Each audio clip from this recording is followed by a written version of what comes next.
12:30 ne bebo ma bishops betena so ye wey na ye nu nkomo ewa monone later say fra monone ba no ye re hun seme ba sanso ani beba fie na ye bebo nkomo ensu ofie the Ghana Premier League matches so over the weekend will feel Yami Adman one game and so to how the book game and so ever crash post ring no here the some eba will show no so enra ever the crash post stadium na enyas and go to the Black Stars of Ghana and so officially enya sealing qualification to the FIFA World Cup 2026 because so Yami Adman next summer a year Mexico, Canada, and of course the United States. Yadun Sempi and by Coach Otuado and in Rantano and Susili qualification and after Sunra Ewa the Accra Sports Stadium, Wamu Echi Bobo Kwaif and so much of mana ye from Comoros and shown by 1-0. The only goal from Kudus Mohammed and Emma Gan Enyasa 3 maximum points. Now say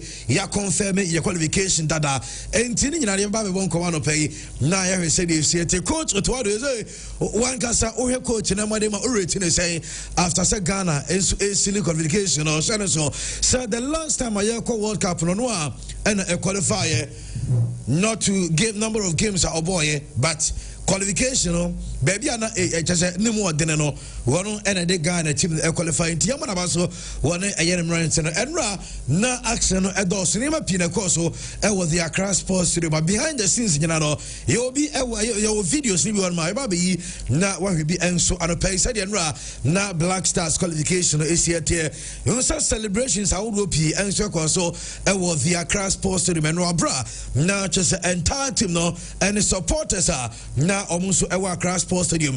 I say a year the Ghana Football Association penny for Edra Mihusaket Edwin Simon Okreku, the GFA president, on a year the chief of staff, Michael Osekre Edra, na just enyasem go to Abere Asapa Ewa Accra Sports Stadium. Na no she players na kasa and so celebrate ya kama. Na Mihusa anopay bemba chira ewo Facebook say oh na a qualification kakani enyo na dia celebration see Aza World Cup way said ya Ghana for no many as ya brewono so qualification ama and kabayas mtisaba na ye bibi kakra bia mama celebrate be hedra ko Egypt for cross celebration the omono womu invite obi anu otu nyum nyina e wo stadium ho e de mo players anu mo pra nyina no womu e fly womu e dum bepiem e wo Egypt Omar Mamush we pra call up no anka but no celebration no ye unsa na Omar Mamush enso e wo Egypt camp our team no enso e celebrating inside there e do so pan ya boabo no ye dey by live e wo Facebook Pure FM TV on Facebook message so about Facebook oko search engine no now search Pure FM TV like a video no over share now I drop your comment and so at media tour and on papa misa Yami Adma on the 5th of December and draw no and so besi akoso draw the bar and ye behu be a Ghana and so echo say ye piemu ewo the United States say ye ko Canada and say ye piemu and so ewo Mexico no but after say draw no be and ye behu be a Ghana everybody matches but one anticipation and say hey and now we ni say Ghana ebepie menim say sabre mu kwa de do na omuni passport be chase and so akodi ho dwuma esan say na also munya passport because without a passport no first you can't make a travel and you know me sure say from an pay you call there and the passport office and ba chop nko pa book no bebre go for be passport pa we say qualification aba no obi anso ko say obel try and lock so bet me a travel akore a World Cup no bia before say qualifiers never by the year and simply any kaye any farm the year sa World Cup we anyhow every Ghanaian and so first Ghana is still qualification na yepie and so World Cup no qualification no and so anyaba what is next eno ayede TNT anopai and some de bebrebe uko Facebook on ma na wa ma bensa aka messages ma wose do na ahwase a modem messages and so ba meba na ma be bros ma na ma be bro so kakra and so at media ma mo presla eye osai me hu message no Lady General Abubakar Lewandowski Bright Ofori Anane Kunsu Kodokrom mahuse munyina mo messages enso aba anopai Nanasko Junior ene Kwabenasa pomunyina mo message Kwabenasa bon say one or score 2 out of 5 out of 10 and me unsa niema pi na mo kai Kobe Stone ene coach friend say Otuado ene ma na sa go so ama Kobe Stone ka che coach ni say or you good was scouting, but coach the Onyade cry. And me will say a poor game no na ko bestowed. Hagi coach a friend so twado and the Bian de say Ghana, you want to say, oh, yeah, and fun show team so be at town. So you want, oh, yeah, no, Koya, or more, can say, Wasano, say, Koya, or more, and a best praise you. And Terra Musano to Adon so near GP. I just say, when I'm talking, so our general samba, sanity, Koya, Ghana for ever so, name a Jugua, Ghana for ever to a bosso, and Yana coach, Wabusa, Jordan, are you? But I say, because Ninano, Ayana, a Kosupa. So Christian, I do say, Atenas and Maxon and Asian, and so Atenas and Chairman Bright can come to ever join you via a phone line or now you know Abon. Most are trying to be and so you're good social media platforms. And so, even I know one, I say, watch your Kakra and so Eddie Amaye, Jacob, Atusaba Bright, also Bright, and what Taylor, and darling Paul Munina, and so a boy with a production. Sounds and Joan, and a dear call live on Facebook, and I say YouTube, no one should be answering me. Now, when you be a Timon, someone full our TikTok, no, I say Chris on a TikTok, now one monitor age in the cover. Sir Christian, good morning. Yeah, morning, Andy. Now, be Yabako. I don't know now, so Nankopa, the weekend is cool. Oh, weekend, you know, me call ye, go boy, ye, or Mampoan, Tino. Saturday, me drew late to cry, me drew Fina Bobe 9:30 thereabouts. Okay.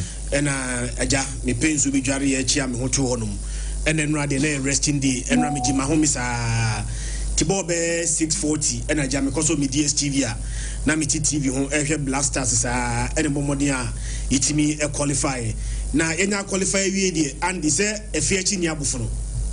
Yeah, especially young qualify for AFCON. Now, blasters see a walk up no, a compensation. Say Ghana and qualify for the AFCON. Now, you call Africa Cup of Nations. Na amai maku eduenu na ya ekobosa AFCON Ghana nkanwa. That was one of our lowest moments. But me gidi say efri enra say blasters say qualify no. A lot of people at the say yanko AFCON no. Bonina yanko AFCON no. Dodo na de ache. It may sound controversial. Bandi unim say so qualify for AFCON a World Cup na much more beneficial than so beji AFCON. So I qualify for World Cup nekeke no. And for so a World Cup qualification mu no.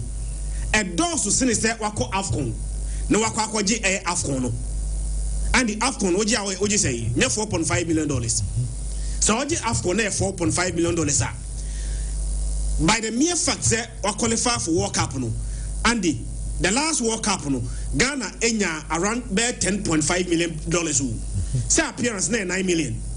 And a FIFA sama $1.5 million say what the buyer preparation so the baba World Cup no anything say who qualify for World Cup no na say one winning one game cry sika we are guaranteed see the last year the last World Cup no the year sticker $10.5 million every World Cup biano ye kwa sika na yatum.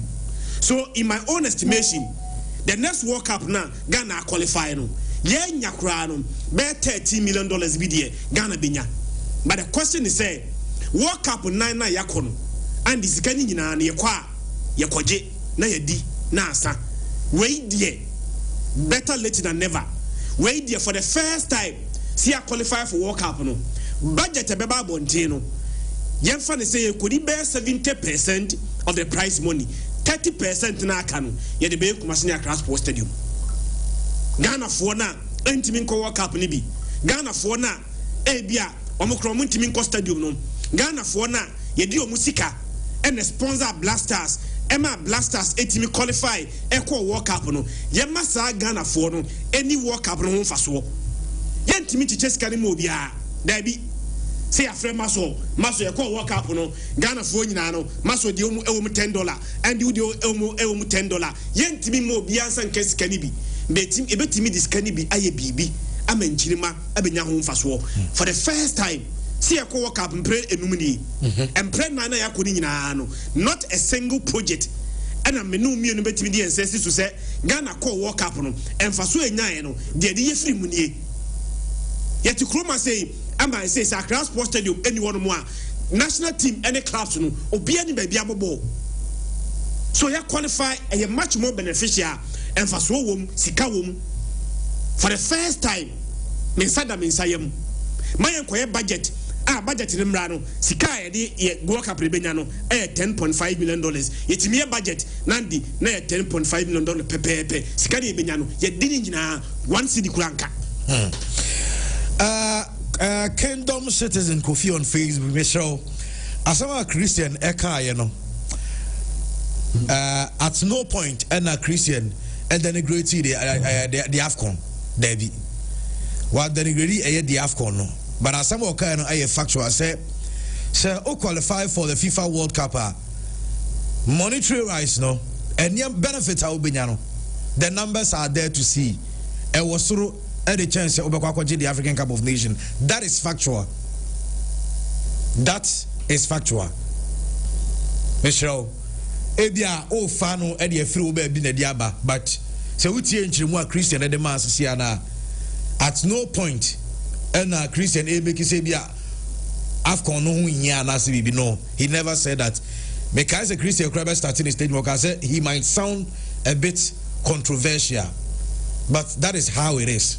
TM Fanisa na yenkwem. His Excellency John Dramani Mahama and so Edin Komo wane Gary our made of sporty media Edin Komo na wakan sempi okay. The last time I know a president of Ghana called World Cup no 2014, Mokanya we could see Brazil. Mampani akasa dia found and I want make assurances. This time a World Cup na ya qualify ya kono. And of course, Waksazu Kasafa yen failure to qualify for the African Cup of Nations and you qualify for the FIFA World Cup no and also wakasa dia for no ya bi team Mampani and 7 Max. Bibiabo ko there. Bibiabo ko na amse. Nyankopa do bibiabo na weekend ni ko yi. Yemiadum bibia account. Nice one. Run say over 1.5 and I say I give it. And Rabi Sajigu. Yeah, go for no more stop. More stop.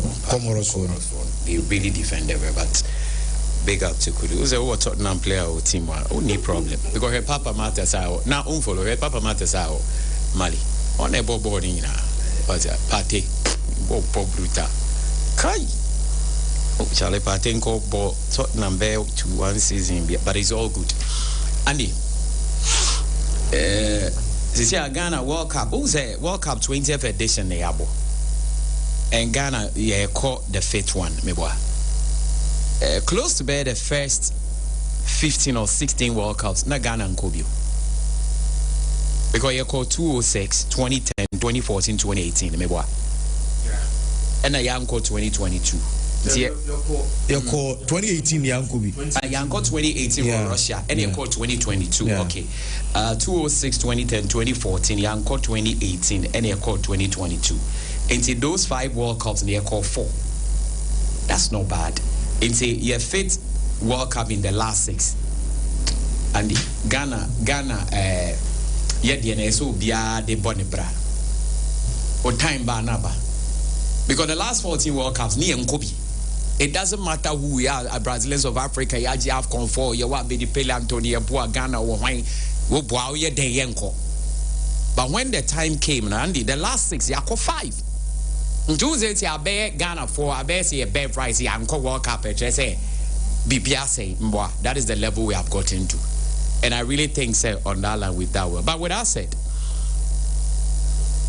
Christian is looking at the financial benefits of the World Cup as compared to the AFCON, which is true because say qualifying putting amount 9 million now AFCON now 7 million, 2 million difference.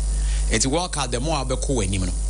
World Cup crowd do even final crana ulu so I 30 million if I'm right. Currently I'm so being at 30 million. Nem say winner yes currently I'm says and AFCON being at just 7 million. See a bad monetary terms in there the World Cup is more rewarding. There shouldn't be any argument. But they are calling the bonus to the band, the baby on also a yes, you bet to me discussing the same. But this tournament goes beyond the money. But also what's in my say? Because you're here United States of America, if I'm fans of Marco World Cup, say I'm on bet $30 million or no it is. It's good, obey to me the IB, but in get scar if you are Ghana crown 9 million, no, it will not change our fortunes, although we can use it. But the glory say, Chris, you didn't saw trophy mono. Any idea eludie. But just all what I say. Another controversial question. Yeah. Nigeria might not go to the World Cup. Yeah. Oh yeah, sure say they will be much more happier. So maybe see World Cup no if they win the AFCON. Yeah, for sure.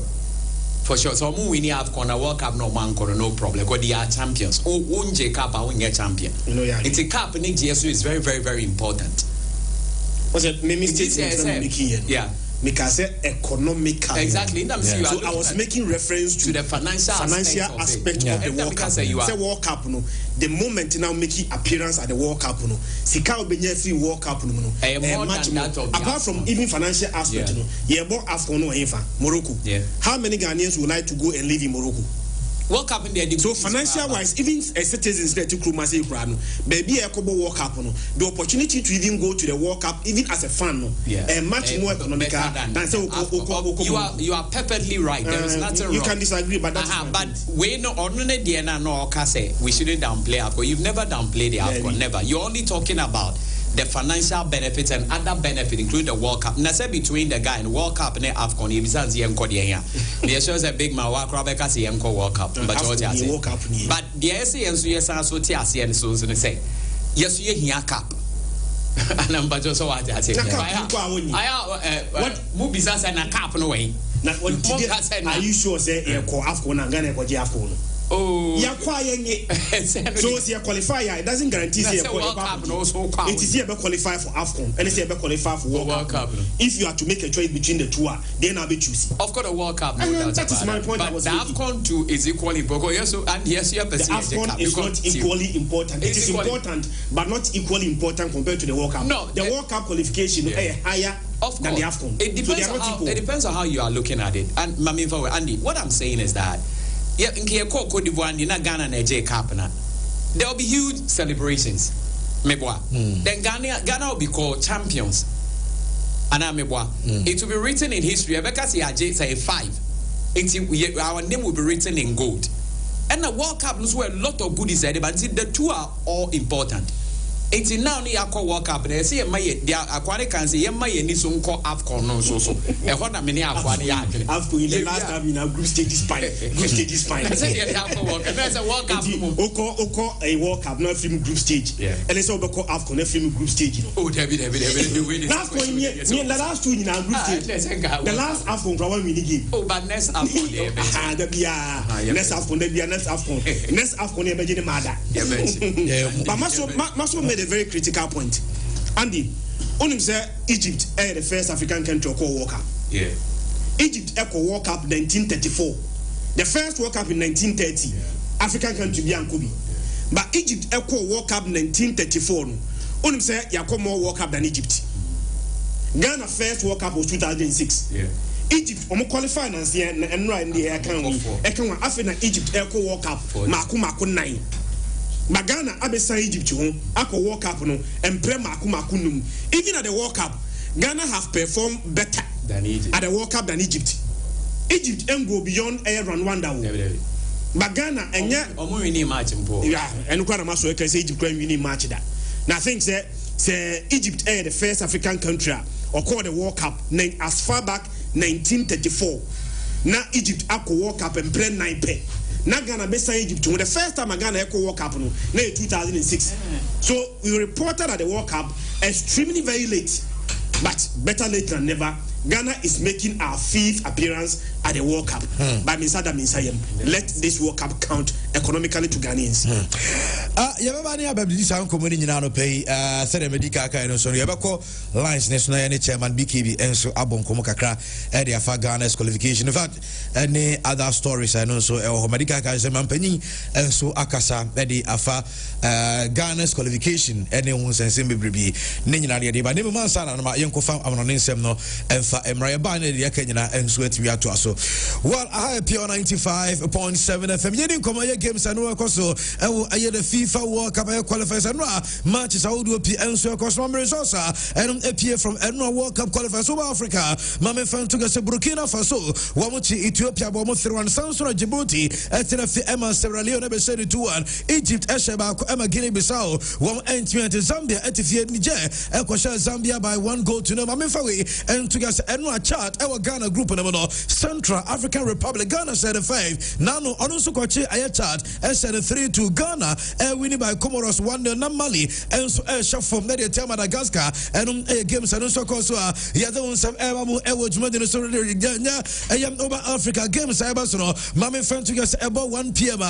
South Sudan, any Togo, Lesotho, any Zimbabwe, Cameroon, everybody at Angola, Kevadi, any Swatini, some matches no attention was Mauritius, any Libya, Samson, Equatorial Guinea, Ebom, Edia, Liberia, Sao Tome and Principe, any Malawi, Tunisia, everybody at Namibia, Sansem, yet Ebamu, Ewojman, Suko Europa, Mami Fentugas, and Northern Ireland, any Germany, Slovakia, Luxembourg, Slovenia, any Switzerland, Sweden, any Kosovo, Iceland, everybody at from Ukraine, any Azerbaijan, Samson, and North Macedonia, Kazakhstan, Wales, any Belgium, one match and so Sanino, yet don't say Mamu and so ever shown us on a pay. Now, young Konya Kobe say, Work up, no, who a European Piashas Equia, just never answer at that. The say, oh, man, I from Norway, and never at home come at Norway, Mamma Norway, one I dress in my branch here. Your friend is Erling Holland, sounds and a month, no, they got any teammates, no, says almost qualified. Now, if you work up, no,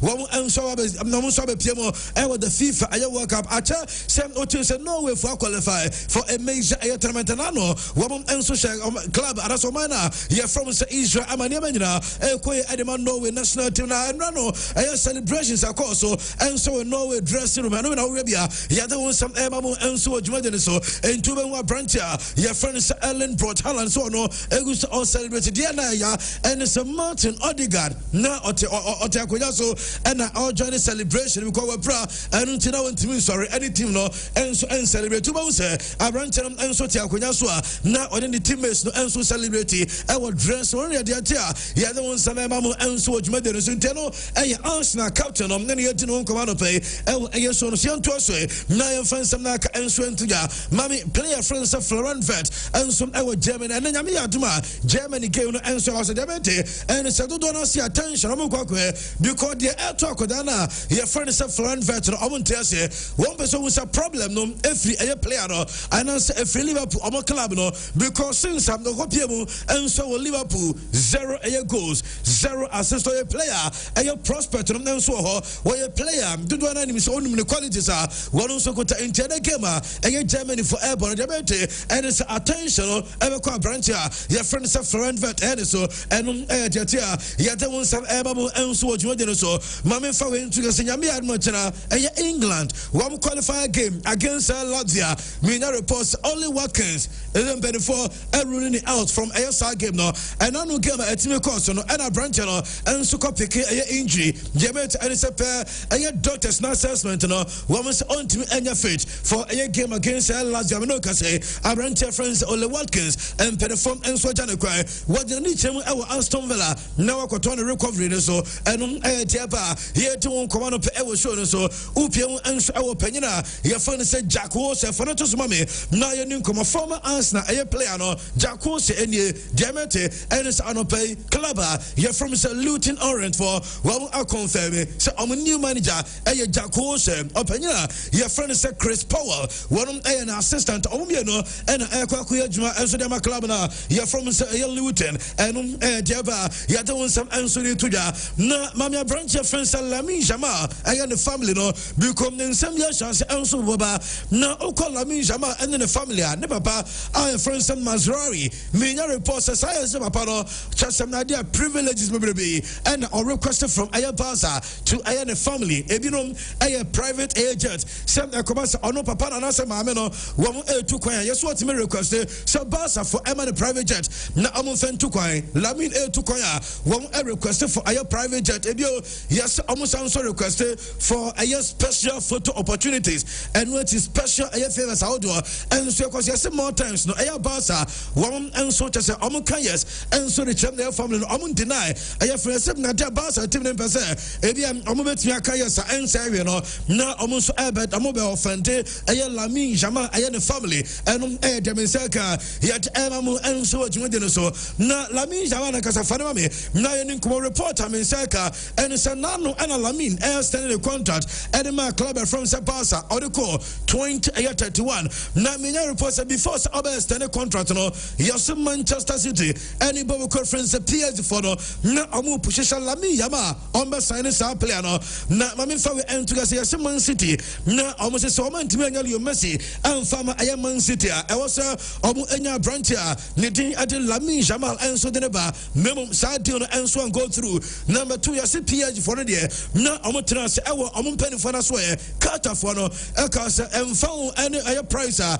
Barca ɛnso bɛkɔti ɛwɔ sɛ at all cost wɔwonya branch friends sɛ Lamine Yamal ɛde ne bɛpia mu ɛnso ɛwɔ ɛyɛ club a yɛfrɛ wo sɛ PSG at some point sɛ ebia na nkɔyɛ ɛyɛ season wei koraa na ɔmo at some point no ɛwɔ sɛ player friends sɛ Lamine Yamal ɛnso ɛbɛbɔbɔ ɛde ma PSG club no na deɛ mɛtene sɛ Lamine agent a yɛfrɛ sɛ Jorge Mendes ɛnso ɛyusu Man City ɛne PSG interest no ɛna ɔka kyerɛ Barca for no ɛma sika ɛne Lamine nsa tumi aka no Barca ɛnso ɛkyɛ saa 300,000 euros no Lamine ɛnso nsa ɛka saa sika no ɛnom ɛyɛ deɛ mɛtene ma memfa nto yɛ sɛ dɛ even na two teams no ɛnso ɛba no yɛse akora no nkasa ne agent anasɛm na deɛ ne family no deɛ na ɔmo subscribe to sɛ akora no ɛbɛkɔ akɔtena ɛyɛ France sɛ ɔkɔbɔbɔ anaasɛ ɔba England so ɔbɛbɔbɔ baabi a na ɔmo pɛ ɛnso yɛ Spain wɔnom a ɛnom ɛyɛ deɛ mana saa nsɛm de to dwa no ɛna ɔvisite ɛyɛ PSG wɔn nso portals ne deɛ demente ɛno nso ɔmo deny saa story no sɛ nyɛ no korɛ sɛ na de ɔmo mpanimfoɔ no at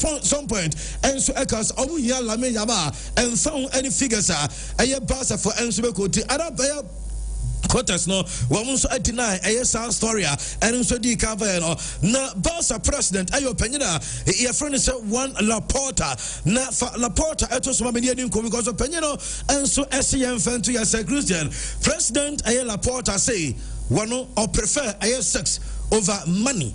Na on person obɛkyerɛ mu pie because sex no ɛyɛ health what you say enti no sɛ wode sɛbi ɛna ɛto na wode sika ɛto no ma obɛyi na no na wagya sika ɛyɛ tia ɛno ɛyɛ reference ɛyɛ Juan Laporta meaning on Laporta ɛyɛ adwene saa ne statement we sɛ ɔno nso sɛ wona ɔyɛ ɔpanyin a yɛfrɛ no sɛ Juan Laporta yɛka sɛ bagye sika fa hyɛ ɔbɔtom anaasɛ yɛka sɛ ɛne ɔba ɛnkɔdi ahyia deɛn ɛna wo prefer ɔpanyin deɛ ɔsɛ ɔprefer sɛ ɔne ɔba bɛhyia danso obekwa akɔgye sika de agu botom ɛno ɛyɛ Juan Laporta ne nsɛm ɛno no na fa abranche friends Rafael Leao ɛne Adrian Rabiot ɛto so me ɔmo yɛ AC Milan players mame fan to sɛ ɛno a ɛna beto dwa sɛ player friends Rafael Leao okɔ Portugal a wɔn agya ne kwan sɛ on return to Italy because ɔnyɛ 100% fit for ɛyɛ Portugal ɔmo qualify a game a wɔn nso ɛbɔ ɛno akyi Rafael anasa abranche yɛ friend sɛ Adrian Rabiot menya reports ɛyɛ France nso no yɛsɛ na no okonya aye knock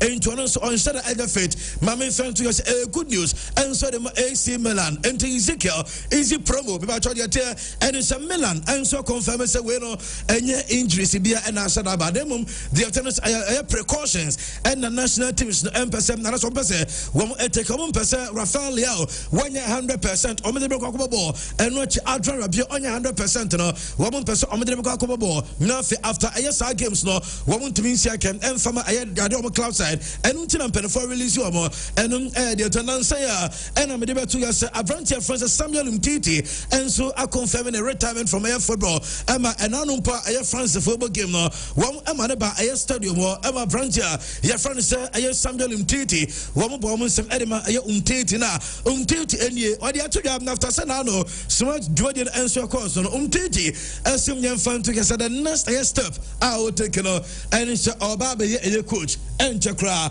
mubons ono aye Samuel Umtiti and so aye trainer or coach and the teams no munya butra and obaba na fe obe coach aye teams ni e Europe and no aye branch friends Umtiti and the sons of and so ya to jana mame musa we so far e Premier League no ye can you best aye signing and if o worst aye signing a day and a ube to see mame fa we and to the Athletic for and so aye survey na omni agent makoma ko 20 and a din komo na abo contact agents ne say woman a business so far Premier League no woman and choose the worst signing na woman saying choose the best signing but Trent mommy e will be a job say the best signing and answer the worst no the other way will be an Indian ko but Jeten and said the best signing mommy friend to us out of nipa makuma ku 20 no 5 ekoye edema branchia your friend said Gianluigi Donnarumma of Manchester City and Central for 20 no 5 ekwadema Donnarumma said the best signing Donnarumma 4 ekoma Jack Grealish of Man City APM and so Everton 2 ekoma Victor Gyökeres from Sporting Lisbon to Arsenal Baku Alexander Isak João Pedro Eberech Eze Harvey Elliott Martin Zubimendi Brian Mbeumo Christian Mosquera Giovanni Leoni Xavi Simons Tijani Reinders Omunyana will be at the Baku na mdudwana Ajiri said the best signing Donnarumma the worst signing Fatos Mame na yenim komo omibisa worst signing Premier League this season wine so far Mame Francis out of 20 journalists no emu maku 6 as the worst signing Manchester United Benjamin Sesko one the worst signing 6 and a common Sesko emu 3 echo James Trafford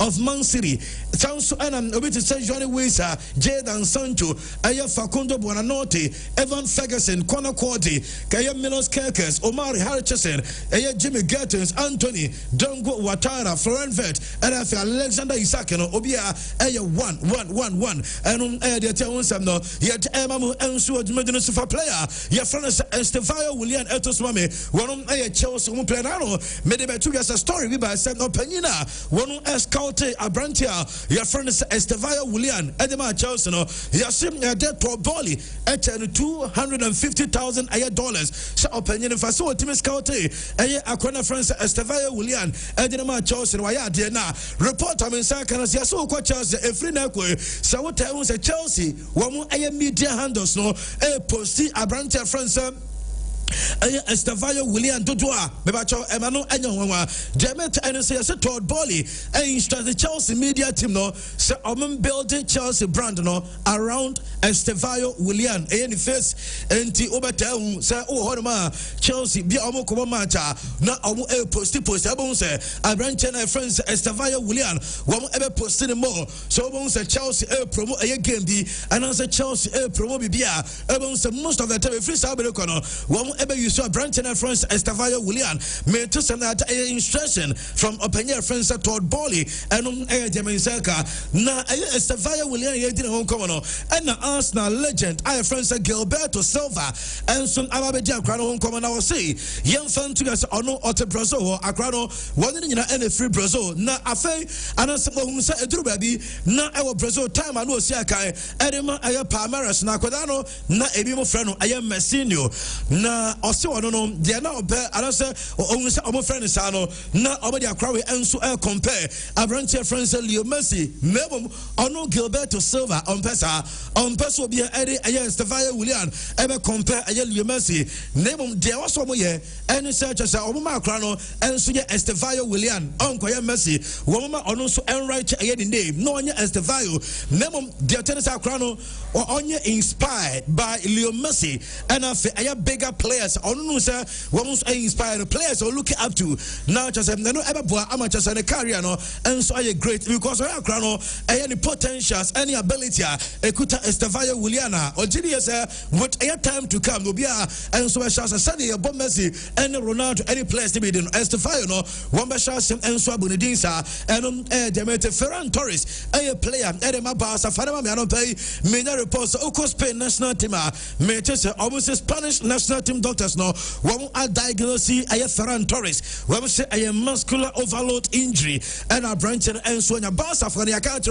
many reports release a branch here your friend said Ferran Torres Menoka say one join a Barca a team no now for a question na the doctors never yabwa nanya menina and so come Edema branch no na a Pedri a player Edema Barca Pedri on so no sa abajosani ade ni bi na Pedri Edema to yes Edema yo onya pa nenka obeja abodwe se onyaya enkanwi what you say they can say 5 no enko obeja bi pa nemom Pedri say ne maame for so no da bia se onyi se bia se ba pede maame for so no se onyi na da ono obe refuse na da ne maame ka se onyi no ne maame e punish no Pedri ese baby a wadri se ne maame ka se onyi na abodwe se na wanyi a ne maame no e punish no eno eye Pedri ena edi san komo no Abranche friends Gonzalo Garcia eye Real Madrid eye player minutes no editing edema Gonzalo eye Garcia mame fa we enter as a reporter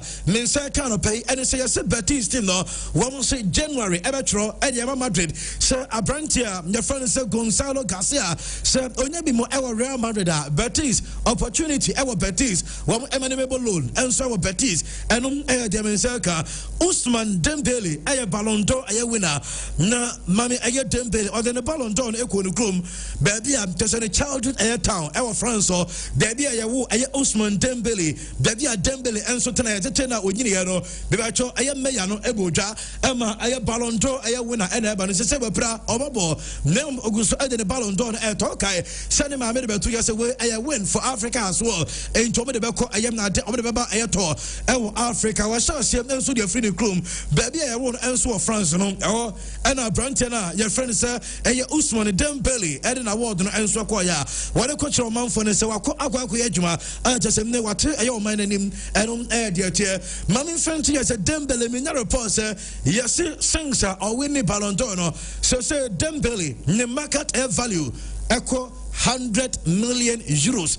Yes, and our from cry. Nebum after some performance, Nicosro, Emma Dembele, a winning Ballon d'Or, say, our transfer market, the value no echo 100 million euros.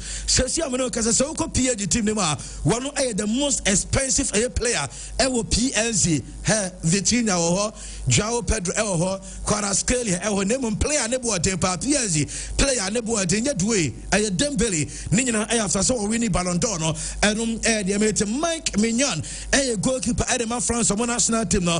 Unisam Mbappe Epra, Mammy Fantus, Omugama, Airbus, or Diamante, and the Senyam Kupoya Dama, a game no, our branch friends and Mike, a Mignon, no, and a manager friends Didier de somebody decided to say, about captain, I had a French national A team in the absence of a branch friends and Mbappe. Now, Mike Mignon say, one a player, your friends Adrabio Yajane, and you say Eddie Diaz was Nancy Oncotia, you say a similar level game, Eddie Tiacomu, na a league and on penny for Eddie game no air call America and I also what they call Acopium Australia. I don't know Mike Mignon say on Tiasia, na league no.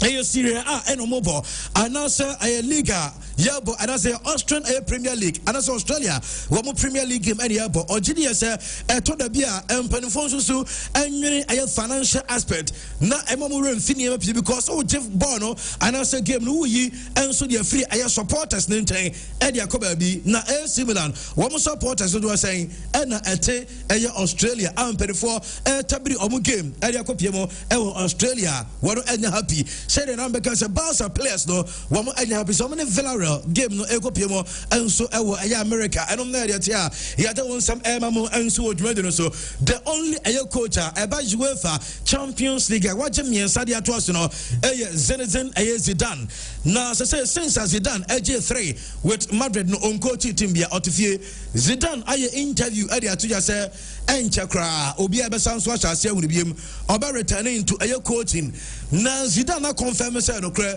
opeso coach the French national team and the earlier story yedi can carry since Zidane after Didier Deschamps after World Cup no one and the French national team no otu say sansem na and wouldn't answer kwan be so no because say wo confirm sansem no sansem na ja branch no e dey Africa say enter we be start answer adwuma as a head coach na mum adwuma ba ko bia nim so pe no the French national team job enu no Zidane answer pe enu the Argentina team no Miami America na mame players because now only Messi ebo game edema Inter Miami ye unsa Argentina players Argentines no women nyina enso kon stadium ho support Abrantia friends Leo Messi ema ne nyina enso ye Tia Kama, Fato Somame, Nayo said, yes, yet a moment. I am the witness of Rodrigo de Paul.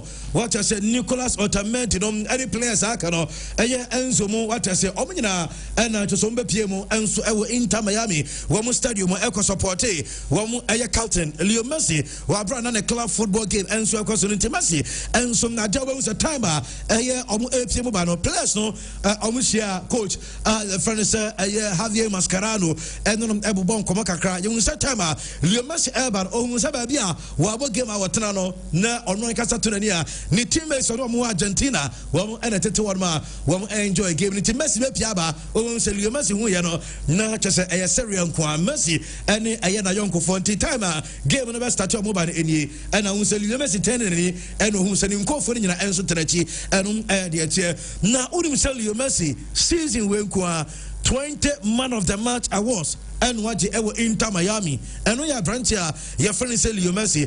Now, almost represented 48% of your games. Our bonus is way at the Ama Air Club now. You're from Inter Miami 20 Man of the Match awards.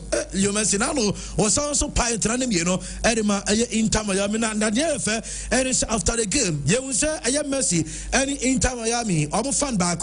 Now, South Crown, now Messi, any South Crown, all pair. Autograph and to Mexico, Mamma Savi, the Mexico, so Cosani autograph. What do I chronicle just said? Any just in and what Leo Messi just in the ball game. I know, and I know I have fun and so penny and Leo Messi and so opportunity. When I would try a row, I just no, Edema, I have fun no, now bones and Nigeria day. Otasem, and now and near Jesse, Leo Messi, Jesse, then searching like own some messages, no, as a players to be 8 million. What I say, my dear technical team, 8 many players, and none to come as to why, and Leo Messi, and Jesse way, and Saka messages moment. Never seen him say autograph, Canana, fan airport, or just had a just no, and I know a person, something set me Carodi Coffee, and no idea, Mbappe, and so my Leo Messi, Mbappe, they are to just honor, why my agenda, say only Leo Messi, everybody the same a team. Now, also when you are Messi, and the boy, with the same a team, no. Na a blessing and so the man on one Casanca and a dream and it's Obesia Cadiama Real Madrid and when imagine that's somebody ama Barca and Messi so no are many team that say Debbie only Leo Messi and so the same team name Sadio and so so Abra Messi every Barca eba a Paris and that's about PS you know when you are Messi and so the boy and with the same a club and I am Mbappe no a branch friend said Dean Huysen a Real Madrid a defender Oprah and with the Spanish national team kept to Mujana Kai, Emma by Madrid, and Ra, one also a the former teammates.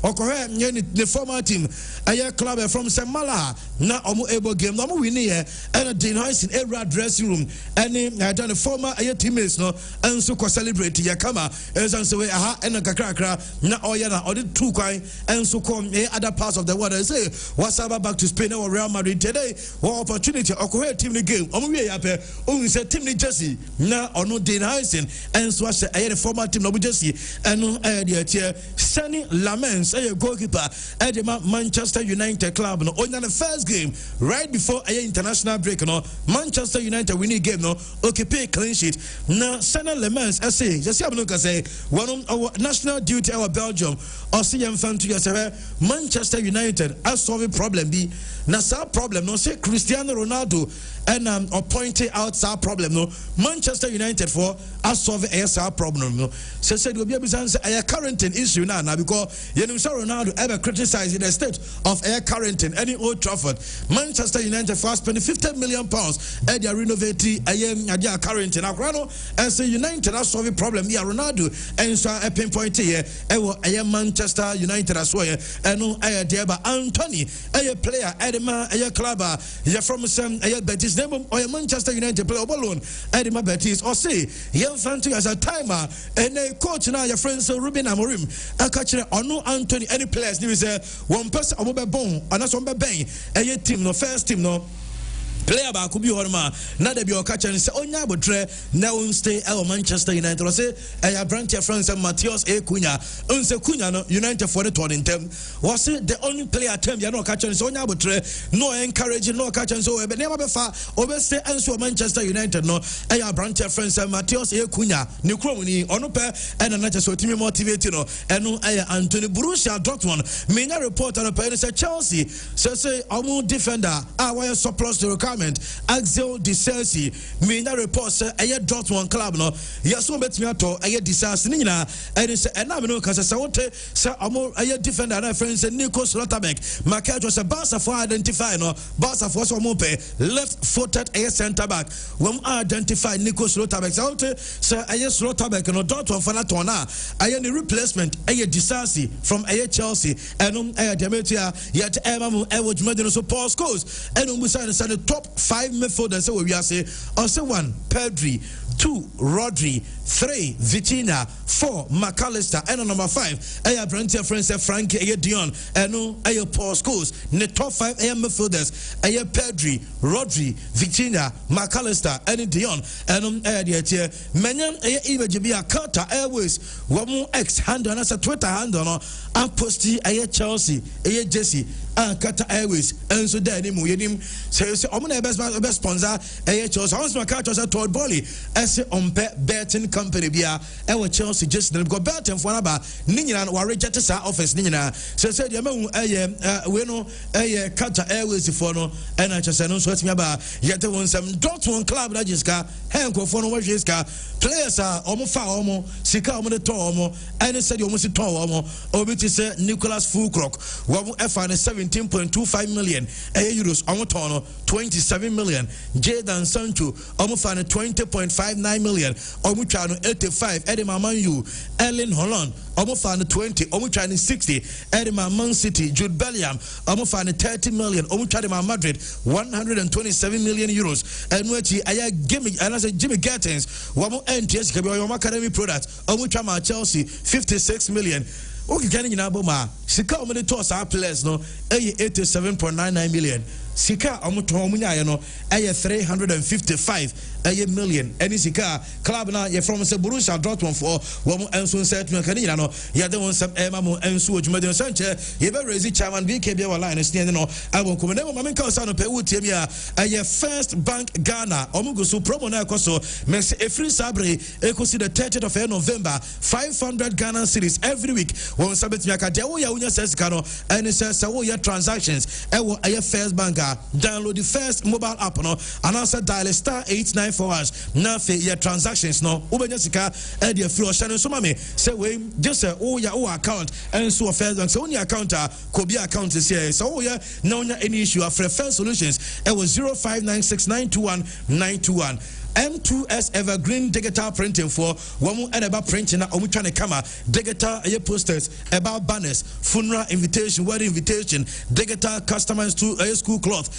corporate cloth digital embroidery printing Samsung invoices receipt any 3D nyama so per company one ebecha printing e dia ma we be fa M2S Evergreen for one ewo Sokoban Abuaboka Cement Junction trade Obuasi Road no from our 0244-893-544 0244-893-544 Executive Herbal Hospital okay say Ebranam Santayama Nayeno and as a Dottiene Coso, Menshia Palace, no Executive Herbal Hospital for Omo and the only hospital, Nasa Herbal Hospital, no me accredited, na Omo ye free medical screening. Na stone and Omo Somi, I was a pet doctor in fear, and as a pet doctor opposite in fear, no, Diatia, and it's Omo ye a free screening, prostate scan, free kidney scan, free liver scan, free stomach air scan, free hepatitis B test, free typhoid air test, free diabetes air test. So bad, making sure we need free hypertension and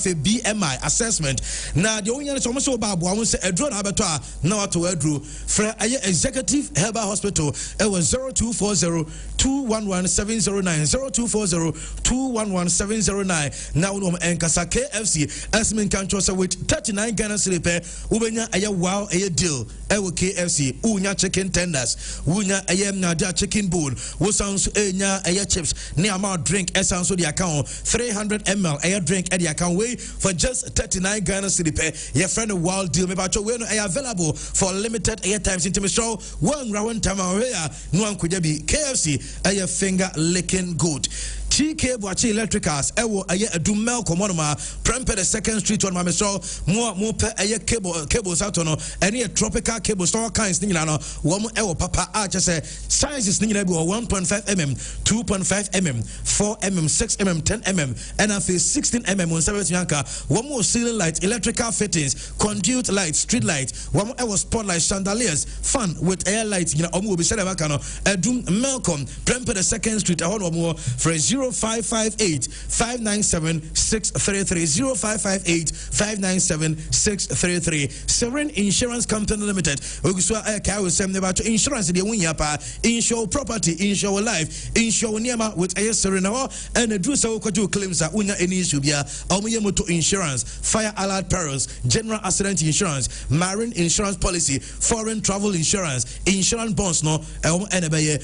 Omo Kumasia, Omo Ewa Hunju Runabout, Sona Center, 2nd floor, and Omo, Central Region, Yakasua, Greater Accra, Volta Region, Western Region, and I feel Northern Region. Now, Omo number is 0302-717-444, 0302-717-444. Now, on a serene for Indian Cover. H&H, Gary Soaking Miss, and about your Bomadi, Nema Unsan Kebi, Emma from Enchano Eco School, H&H, Gary Soaking Mix, no, and a Gary womb, sugar, Efra, and cut your womb, and a fair milk, and so the Afra, your H&H, Gary 4-in-1, your H&H, Gary Choco Energy, and your H&H, Gary Soya, where you own your so Ubu, and also a company who spoon, now did a Buapa, Bomademan Sakabi, way a survivor park, no, for 0249-717-777, 0249-717-777. Pure Sikapudu Robert dial star 426*18 hash, star 426*18 hash. Now I select Pure FM. The other option now Oko in way the attendance instant resource. Ucha the only so register mobile money our phone so network dia use no obenya sika and so e dia the open so ye bia we Pure Sikabudu approved NLA characters lottery platform so body nefa ho and so ehim amadaroma any akofa amano ne nsem no enso de aba mebra bia phone way na yenin ko say Christian ya andi yemon ko ba no pay o la me yama story no andi yankele ni sisi atwam intimacy can you possible say PhD betimi atola me yama na so ma ye bida eno CS mpanimfo se sebi okwase adua yentianso mpiri no okọ Spain na so person beto player bia the mother club no enya willing to sell her and what do you do activating release clause unim la me yama release clause 1 billion 1 billion euros 1 billion euros no what convert it to a pounds maso 840 million pounds. I used to say PSG will position that they can pay that money. Saman for refia, Yanaman for refia 7 May 2025 year. And Lami Yama extending the contract to air 2031. 2031. Lami Yama signed the contract, and he was signing new contract, and Abasa Eman signed about 10 years. Obekai. Or sign new contract and abasa eman sign number 10 years yedi sign number 10 years in man no enam DSC paint no even start time na Barcelona a name release clause equal 222 million no Barca thought that no club ne betime atua okay yeah the entire almost set release clause no to 222 million no Barca thought say enye feasible say any club betime ko GSS no Alpha branch friend a name, but PSG were able to so bet me a GSS cano a branch friend a name. Since then, I never Barcelona and Kwang, Real Madrid cry as any player via contract. Now I'm more adding release clause and a 1 billion and over. Yeah. So Yakasa says here, Lami Yama or contract with FC Barcelona, our contract no about expire 2021. Until say on the Barca baby contract no, so person told Lami Yama. The only thing we can do and say Lami Yama preso. So baby see a camera. Basam preso. The only option available for you is say go and pay the release clause. Bandi me na me basakra. Na say I'm not willing to sell Lami Yama. Na PSG willing.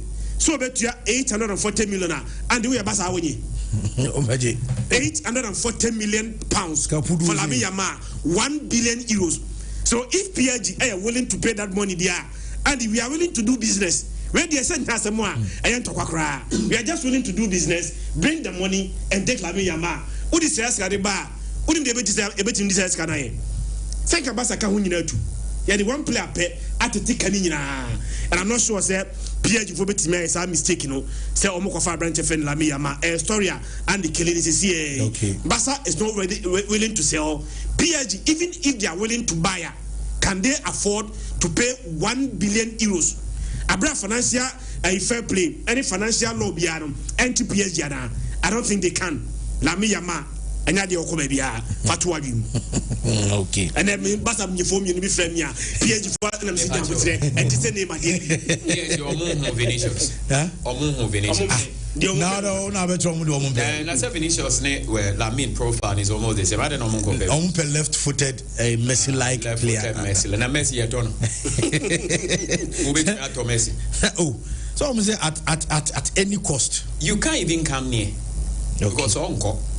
Hey, now 1 billion and money and Lamino stay 5 years at score be resemble 10 billion. PS your moon yes so much champions in John Bear of make I saw what it's all one PSG for oh one PSG for now Lamine grown and now if he say Lamine we no can't afford a friend Lamine to no person or bend them foul. Sure. Christian to us well Yanko World Cup qualifies in money radio. Now African 9 slot. Yeah. 9 slot ne nyan. Andy North Africa for the 4 cool. Yeah. North Africa for the 4 cool. Say Oko group A. Trend me A group A. Egypt and group A.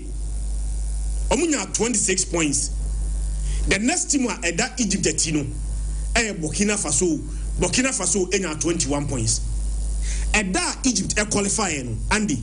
Dana Omuba Yavikus, Omba Burkina, Wagadugu. Any Burkina Ebo Sa 0-0 no. Senka Burkina Faso Etimishe Egypta. Nanka Omu Krosi Gabano. And the gap between Burkina Faso and Egypt, 4 points. Yeah. Sa 4 points, Net the Musao until Sa Omani Egypt Ebo, Omani Burkina Ebo Burkina. 5 points. 5 points. Yeah. But 5 points no. Na Burkina ebetimia qualify for the World Cup na. Na we say Burkina Egypt or Burkina. Na oti 5 points no so. And about 2 points. Yeah. Bandi so Ocean na the remaining games na akano. Egypt lose you. Egypt able draw against Burkina New Year no. The next game 2 games it was unyano. Okwawe ekwachi Djibouti. Djibouti ekamiensa Djibouti entimianti. And then the last game of the air qualifiers was against Guinea. And also Guinea Kabakwa, Guinea Antimi Anti. Medicaka. Adebakwa Aka they say Egypt going to the World Cup and the any issue. Their can say they should go to the World Cup and make Africa proud. Yeah, can't air the best African country as here. Football terms are. Me sure said there's no question about it. Club level, national team level in Egypt. But baby Egypt ultimately live up to expectation, and the World Cup. See, I can't master ever trust the point say they are yet to win a game at the World Cup. Yeah. 1934, they went to the World Cup 2018. 2018, Egypt from group stage. The last World Cup, Egypt and Timianko. Mekai almost called 1990. Omko 1934 World Cup. Egypt yes until 1990. Asana Egypt Echo World Cup beam. 1990 World Cup Egypt from group stage. Almost like up to 2018 and Egypt Echo World Cup in Russia again. Egypt from group stage. Last World Cup Egypt and Kobe. So they have qualifier. This is the 4th time Egypt Echo the World Cup. And there many again say at least one of the best players of African continent will be at the World Cup. Mohamed Salah Siebo World Cup. Na say Salah and Timianko World Cup Nubia. Now I say one of the best players now. Omu Africa say any opportunity to play at the World Cup. So I'm very happy say Yebenya Mohamed Salah and Omama Mush at the World Cup. Untimi more top 10 African players are Untimi more Salah and now Omama Mush din. So Africa benya Omama Mush and Mohamed Salah at the World Cup. There's another group, say Egypt, Morocco, there's no question about it. The best African team at the moment, and the caveat near day, at the moment, say there is no African team, and say Ivory Coast, any African champion there.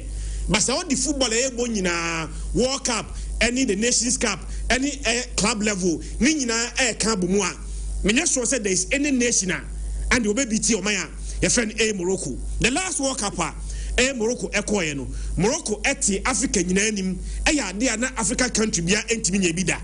So, semi-finals of the World Cup. And I think that having qualified for the World Cup, quite justified. The Morocco, the name can say, and the Morocco about 7 matches at the qualifiers. 7 matches now Morocco boy, and you had there 21 points, meaning that Oman dropping a single point. 7 win out of 7. And Morocco on their way say qualify for the World Cup. I said 21 goals. They considered only 2 goals after 7 matches. And you also 21 goals in 7 matches. You are averaging 3 goals per game. So every game be a Morocco boy on their way to the World Cup. And the average 3 goals per game. Omo be paying. What I say? So bet me I World Cup. I got Africa anymore. And the Omo be paying. So menya so and I menya quite afraid and I'm skeptical. Say Morocco World Cup now. Either so be there and I say onya there no. And I'm not too much afraid for Amaya. Your friend Morocco they've done so well. So what me qualify for the World Cup. Now Uko group G so another North African team at the group G ko Algeria. And the Algeria 22 points. Algeria 1 game to play. But team with that Algeria Tino. Uganda me say Uganda 18 points. Say Algeria lose the last game. Now Uganda cry winia and the Uganda ba 21 points. The attorney said there is no way Algeria enko World Cup no. So another North African team friend Algeria and so World Cup no. And they've done so well. Yamo Algeria but so again one of the teams that Free Africa say Echo World Cup now. Omuntimi NT animo no Algeria eka ho ye ka teams a akọ World Cup re pa Africa say no onum say Algeria akọ we omu FIFA World Cup just like Ghana. Okay. But if you're asking me what mark and Algeria are making at the World Cup now and quite minimal too small to call what I say. But Morocco Cameroon akọ 8 times now Cameroon akọ at least Cameroon abo quarter finals of the World Cup. Morocco akọ 7 times. Morocco echo 7 times, you know. At least Morocco about semi-finals of the World Cup. Nigeria echo 6 times. Nigeria about round 1 of the World Cup. Ghana echo 5 times. 5 times na Ghana echo no. Ghana about quarter final. Algeria echo World Cup no. And pre maku enum. Mamazi, what has been their mark? What has been their trademark? A run of 16. And I think that they need to do better than that and go beyond that. There's another group. North African for group H. Say group H remember trend group H in so Algeria Tunisia Andy Hadie 9 matches 9 matches remember I said 27 points. Meaning say Omar drop 2 points pay. A draw. Hadie Omar said 19 goals born to enter Monet. Algeria Tunisia on their way to the World Cup. I drop it 2 points per 2 points no drop here no just a drawn game they are carrying no more winning. I said 19 goals with no goal conceded. Now I think that they also done so well and the Yemo Mabaso their card is between North Africa and West Africa because African football no some so them by between North and West Africa and the West Africa say Ghana the Bakoko. So Ghana enya 1 from West Africa West Africa and Ghana the Bakoko. Uko A group F, Ivory Coast between Ivory Coast and Gabon. Group F there no, and the tennis Ivory Coast bo Kenya. Nyami adu mochina. Say Ivory Coast win against Kenya, another West African team, and so call the World Cup. Okay. Gabon bo Burundi, but say Gabon winia. The moment na Ivory Coast be win no, Gabon win no inconsequential. Another amazing thing is just like Tunisia there no, Ivory Coast has 23 points. And what were the 3 points? You know, she goal scored. Say 22. Say not the net. None. So West Africa, idea Ivory Coast dey beko okay unim say Cape Verde West African country maso unim say Cape Verde enso West African country na me ya dom na Cape Verde Eswatini Cape Verde is going to the World Cup all other results will not matter because Cape Verde 20 points Cameroon Central African nation say Cameroon winning in next Cameroon omunyine bo fie Cameroon go against Angola Cameroon will win but Cameroon winning enya effect bia the moment na Cape Verde Eswatini no Cape Verde enso West African country and ono so eri baako enso ko nyame ade wo china baby e behwe pa no South Africa for group no and also South Africa for qualified there the Nigeria for be the big West African country or Messi out from the World Cup me da say nyame ade wo china behwe sa honom na memra Max or so afi ni nyene Black Stars so kokula be say Andy congrats to the Black Stars on their qualification. Andy, you need to educate your listeners that qualification doesn't guarantee visa acquisition. Also, Ghanaians should be careful of scammers and fraudulent travel agencies who will try to prey on desperate supporters. People should be extra vigilant and educate themselves on the visa acquisition process. Sounds to me like yeah,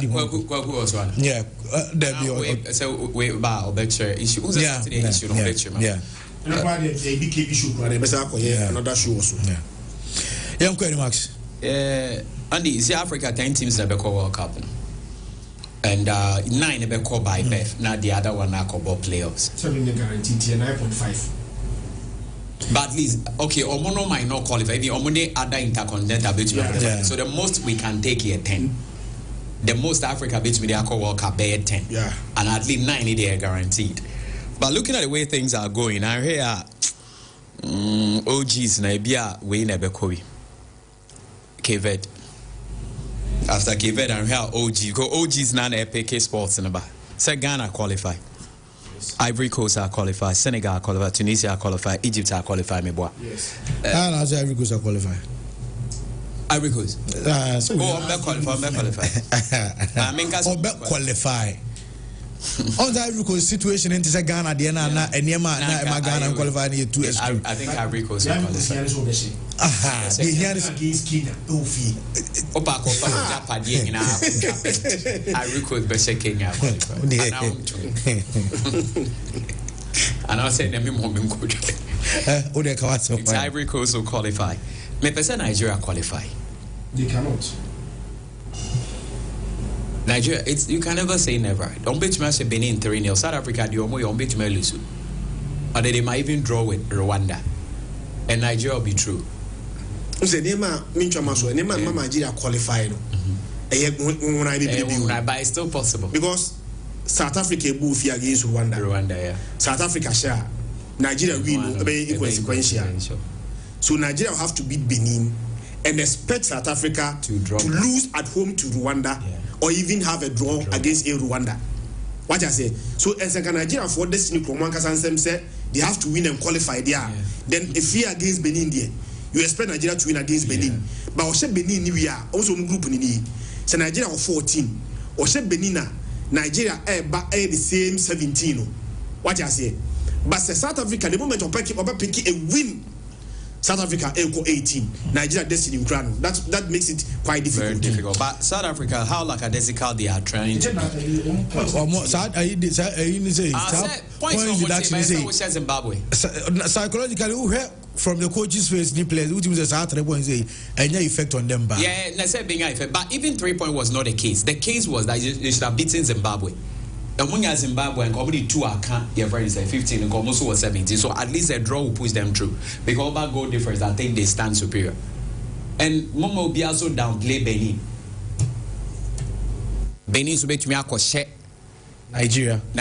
I don't bet me about draw a 18. South Africa about draw a 16. Benin will still qualify. South Africa crown winning or 18. So on one set 12 goals, and I consider 9. Benin has shot 12, I consider 7. So it means that Benin bet me about draw with Nigeria. Depending on how South Africa is going to win. No? So when we win by 2 goal difference, Benin will still qualify. Jandy, West Africa teams in North Africa for there. The only exception is Central Africa. Cameroon, but this time here Cameroon will follow. I think say a bad thing for Cameroon to qualify. A Biana qualification na a divine. And yes, I Cape Verde baby or I'm not sure say because over money Libya our way now. Send Libya taking 2-goal lead or Mutumi rally back by ball 3-3. That was very, very fantastic. Of course, there was mistakes and everything, but I think I a part of the game. What I say, and so clearly, I feel like the NTR may per se Nigeria qualifying say, and the Upo country be than the best never call continent be episode the best call World Cup and Amebwa. Send a bay on bit me and make it a name to Asia bar on per Japan beba on per se Korea beba, and currently Iran so beba. And these teams, you know, even when they are losing. They play well and they give a very good account of themselves. And Saudi cried the last World Cup to me Besha Argentina. So of course, Obe Piazza be a Saudi so into rim. Much the same way in Africans, Umpo, that Christian now can Cameroon World Cup 8 times. Tunisia, Morocco 7 normal. And it's a Cameroon and Kokra, so Cameroon will top in terms of appearance. Nigeria are 6. And a Ghana ne for Algeria are 5. But Nigerians only team 6 now are only team or a free group more next stage of the competition bar. The number of times on Marco round of 16 they do better. And in Nigeria when they are playing with so what's the World Cup only Argentina a whole rivalry match and it doesn't matter Argentina squad no will be lose margin or go 1. And now say because a nation just like Ghana there will be almost mutu kwine they are all over the world they are until almost when they are with the World Cup almost they feel be eba. And a country be of free Africa called World Cup except Egypt or more winning match. Any Angola or more winning match, Togo and winning match, any DRC or more winning match. Or more winning match and you be what the Odeba. Oh, Obiawa there, or it's not Sir Chris or about your friend is saying Algerian. Or Marco round of 16 back, fine. Looking at 5 no back with but of course, they were the first African team on to say defending champion where Germany at the World Cup. Not NC. They were the first African country. Or to me, or winning 2 matches at the World Cup at the Twaso. But that boy, na a boy, not a fixed match. And I was at a BYT cry casse. Or Mukra because of a mountain this I say matches a bebody in simultaneously to me the buy. Morocco, the least said the better semi-final is good for them. They play the most matches 7. Morocco, the first team to even or better P group of the first team to go to round of 16. Tunisia crown or made me feel almost or Sansa Obey are not more qualified. They were the first team to win a game against your friends in Mexico at the World Cup. Ain't Obia Cameroon was the first. Now Senegal's Marcus almost called World Cup Andy. Omanya the crackers on Bepe 4 points. Ombenya 1 win and 1 draw. They became the first nation or South American nation at the World Cup. And a Cameroon so the twice or SA Brazil. Even Cote d'Ivoire crown or Cote d'Ivoire Momna. And the Minyan because looking at the quality, I know more with drug by more time. The only thing they did good was that they were the first African nation or say go against Brazil at the World Cup. Ghana, your problem, they say. Your deficit is you call over 10. Why am I saying that? Also, you above 15 games at the World Cup. Bandy, 15, you're winning just 5. So what it means that Ghana bought 3 games beyond World Cup and you're winning back. You draw 3, Ghana and Town draw, and you lose 7. Now, we scored 18 goals, and almost 23 ATI. All the African nations at the World Cup will be our deficit in terms of goal difference. By a year of 5, and you have more 1 year. It's Ghana needs to make changes. And I did say, Osha Ghana, the first one, you call round of 16, and the second one, you call the quarterfinal. But third one a group stage and gradually a winning match. And a fourth one see a group stage you win just a match. And for me, I think I will say and so you come make it. And over Ghana, 18 goals as your World Cup. Now as many as 9 players now. And as Samoajan alone has 6 now. So on the top leading scorer for Africa. And even as Samoajan aside down on the Ghanaian player in terms of Ballon d'Or ranking and the Wabasropa 18th. Now that time crowd not on board Europe. And clearly speaking, qualification now is good. I want Nigeria to qualify because the Nigeria will make pushing Ghana. And I'm telling you, the Nigeria ball match no Mosha. Oyibo no master Ghana for hey Oyibo. What I say? No master to Ghana better. It pushes us to also do better. It's a normal rivalry in there, although but it pushes all of us to do more better. So I want Nigeria to be there. Cameroon, the way things are going, I don't see this Cameroon team to be that strong. But of course, Baleba Mobile Remono, but Cameroon don't World Cup, they are always disgraced. Oman Kokwan. In recent time, no more Bob close by 8 or 10 match World Cup, no more until the last one, you not always a disgrace. in recent, not because of recent. Always there. Why in 1990? And yeah, but in recent times, yeah, because 82 on board draw 3. And no na nkono mutani ehun se nkofo mu ye number 90 quarter final say Argentina na Diego Armando Maradona. Almost the only days na what topic group or the negative goal difference. Africa what yeah record negative goal difference. Almost says 1990 no. The last game no Lesotho I think say Colombia or Paraguay so all the negative goal difference no or the like Warrior Jamila and everything. It's yin na ye kwa obia or dia oye. Even Tunisia last World Cup ground on my debate too. Come on, we say France. Say me hear game na me hear say I don't know. I had tight nam so no it will Tunisia win. That day now say we so first Australia. And me chop muso win. Inti go now. O say bobo no cry we say obeka dia sana. Go no mobile beji. So they also beat France. See, clearly speaking, there are some countries I want them to go. Yamma ke bet because you name what they have under their sleeve. What I say, when because they say Angola qualify now, call unity. No, they had about 2 points. They drew 2 and lost 1. And on bad, it was a huge part for me. Angola standard, it was very good. Because most of the players were local. And Yamma, yes, a Quebec, so Yamma pay no qualify. So qualify bia. More players now, or more diaspora, on which me actually so that they perform better. And for that one, they're young umpire manager now. They almost because South Africa team we know, and it may mean John when you money abroad for no be bar. I'm team we mean 1 years out. And Nigeria so I was on somebody or more say teams we one the same year can or much many abroad for bubble.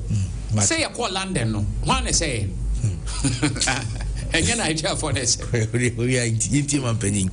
His Excellency John Dramani Mahama Akasa and our Black Stars is sealing the qualification officially. I say the 21st country our qualify or World Cup and South Africa so the 5th country will qualify for the World Cup. So far 21 nations and again your qualification. And Nana say His Excellency John Dramani Mahama and Gary R. Smith of AS Sport TV Sporty FM di nkomona. Yerika wabo aye Black Stars team no wabo mabaso yenti mampeni. And proud of our boys. They've done quite well to qualify. I think that the team's morale and spirit is high. A few years back, Ghanaians were a bit, dejected in the Stars, but I can see that spirit of support for the Stars coming back. The Black Stars are one of the symbols that unite us as Ghanaians because the support for the Black Stars cuts across political party lines, it cuts across ethnic lines, and so I believe that the opportunity to go back onto the world stage and exhibit something that we're looking forward to. Just recently, the University of Development Studies came to me with a trophy they had won in the World University Soccer Competition, beating no mean team like Brazil. So I believe that we should take it step by step by step, and like we almost did in South Africa, be the first country to go beyond the semi-finals and into the finals of the next World Cup. But we're happy, we're proud of the boys. I want to congratulate the management team and all those who have contributed to this success. I know Ghana man penny on Ghana's qualification and I attend in Canada. Uti say no chim say say Ghana for any say called Black Stars no be man penny can now I'll say as a president of the nation so there and I said there also making sure so the right conditions are created for Black Stars not one make your money in our proud.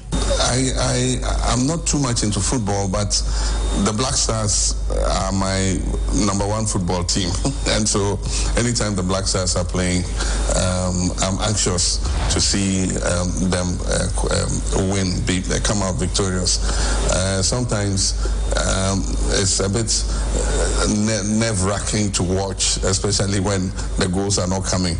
And so the last time I spoke with them, I asked them whether I should eat before I watch the match or eat after I watch the match, and they say I can eat after I watch the match because they're going to score, and they perform brilliantly.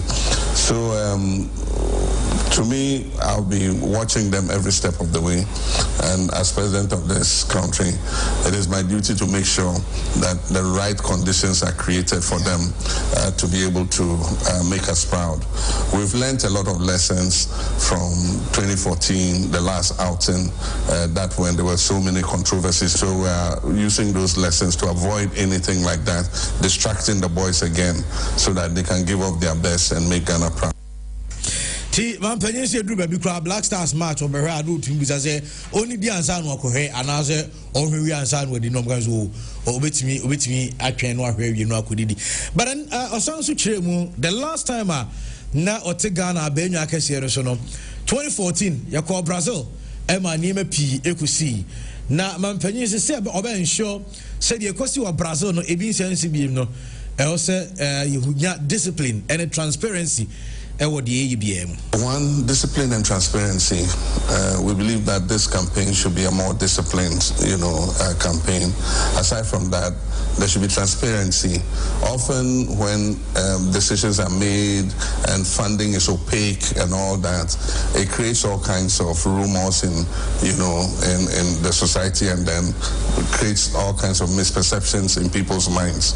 And so one of the things I've told the Minister of Sports and Recreation and the GFA management is that we want to be transparent in how the national soccer teams are funded, so that Ghanaians understand that their resources are being used properly. And so discipline and transparency are going to be the two watchwords, in terms of the next campaign we're going to. Well, I know Ghana man penny and seminar on lessons. Usuaye ewo de see 2014 ewo Brazil. And also mampanyin echiremu kakra na afimaba ayabedwafo. It actually dented Ghana's reputation.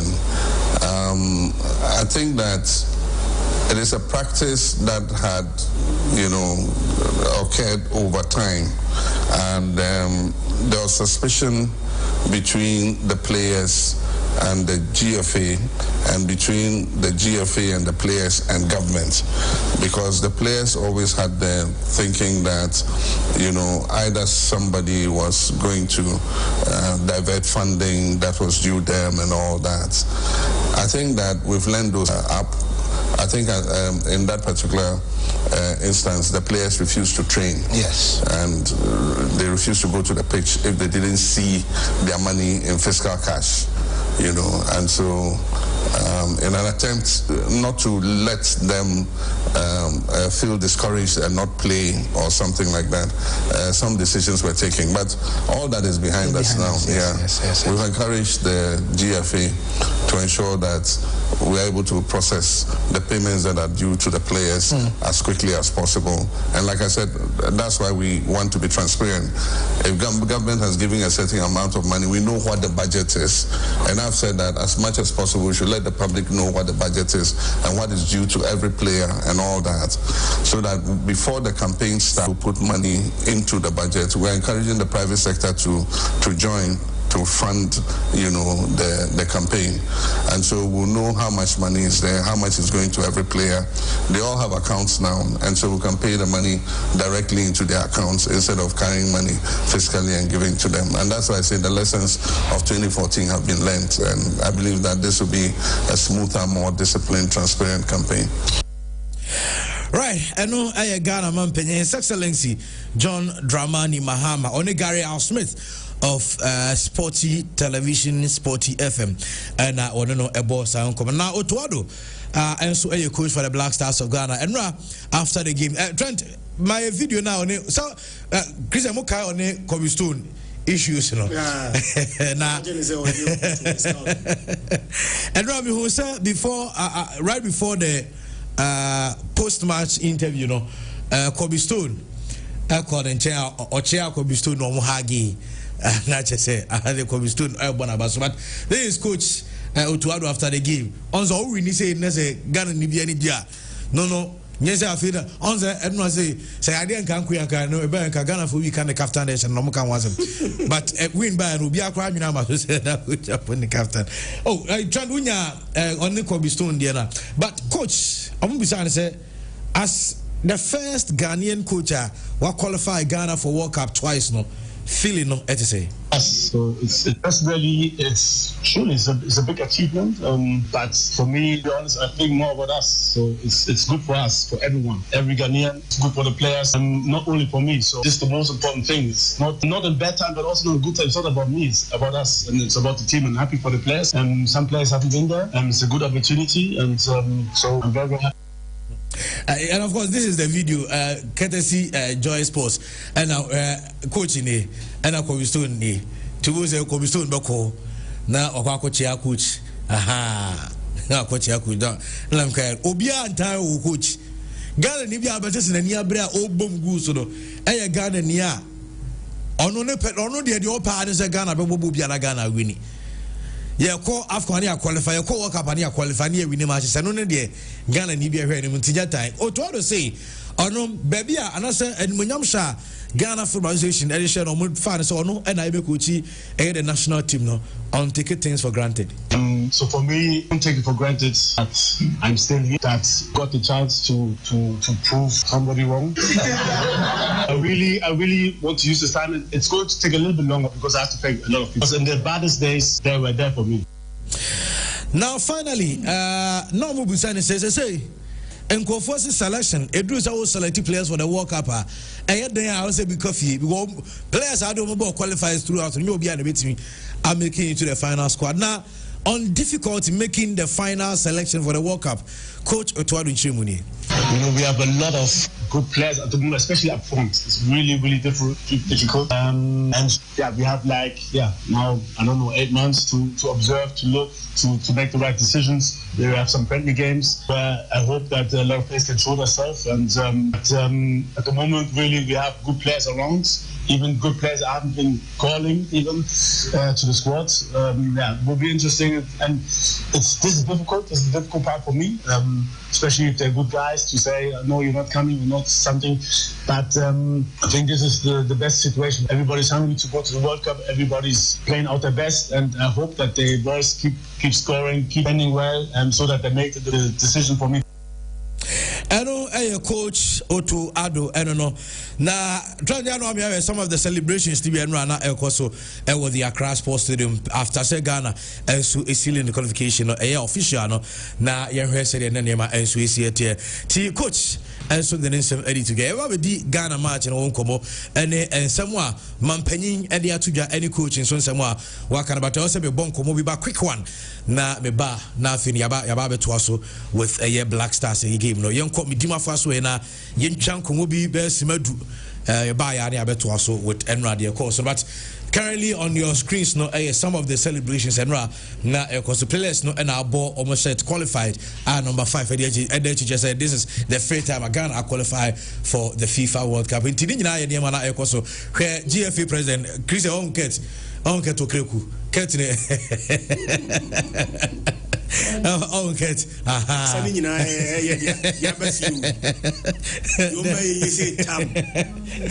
but not necessarily baby Joe when they are thinking about supporters Baby Joe should go to Baby Joe mean you say Baby Joe dey say about documentations now they everything bet me aboa yes ama documentations sakere say about plane ticket Baby Joe I'm sure it will never be a problem. Even the players will offer to pay for the tickets. Before you think about say World Cup in the bar one of the year party in power and they satisfy your supporters party for uncle blaster game crowd and the deal Mexican FSR party supporter and now World Cup as compensation for the support for a political party or what what the party for 2000 Faber 100 more actual supporters of the Blasters, and there is no supporter where as lawyer as Baby Joe.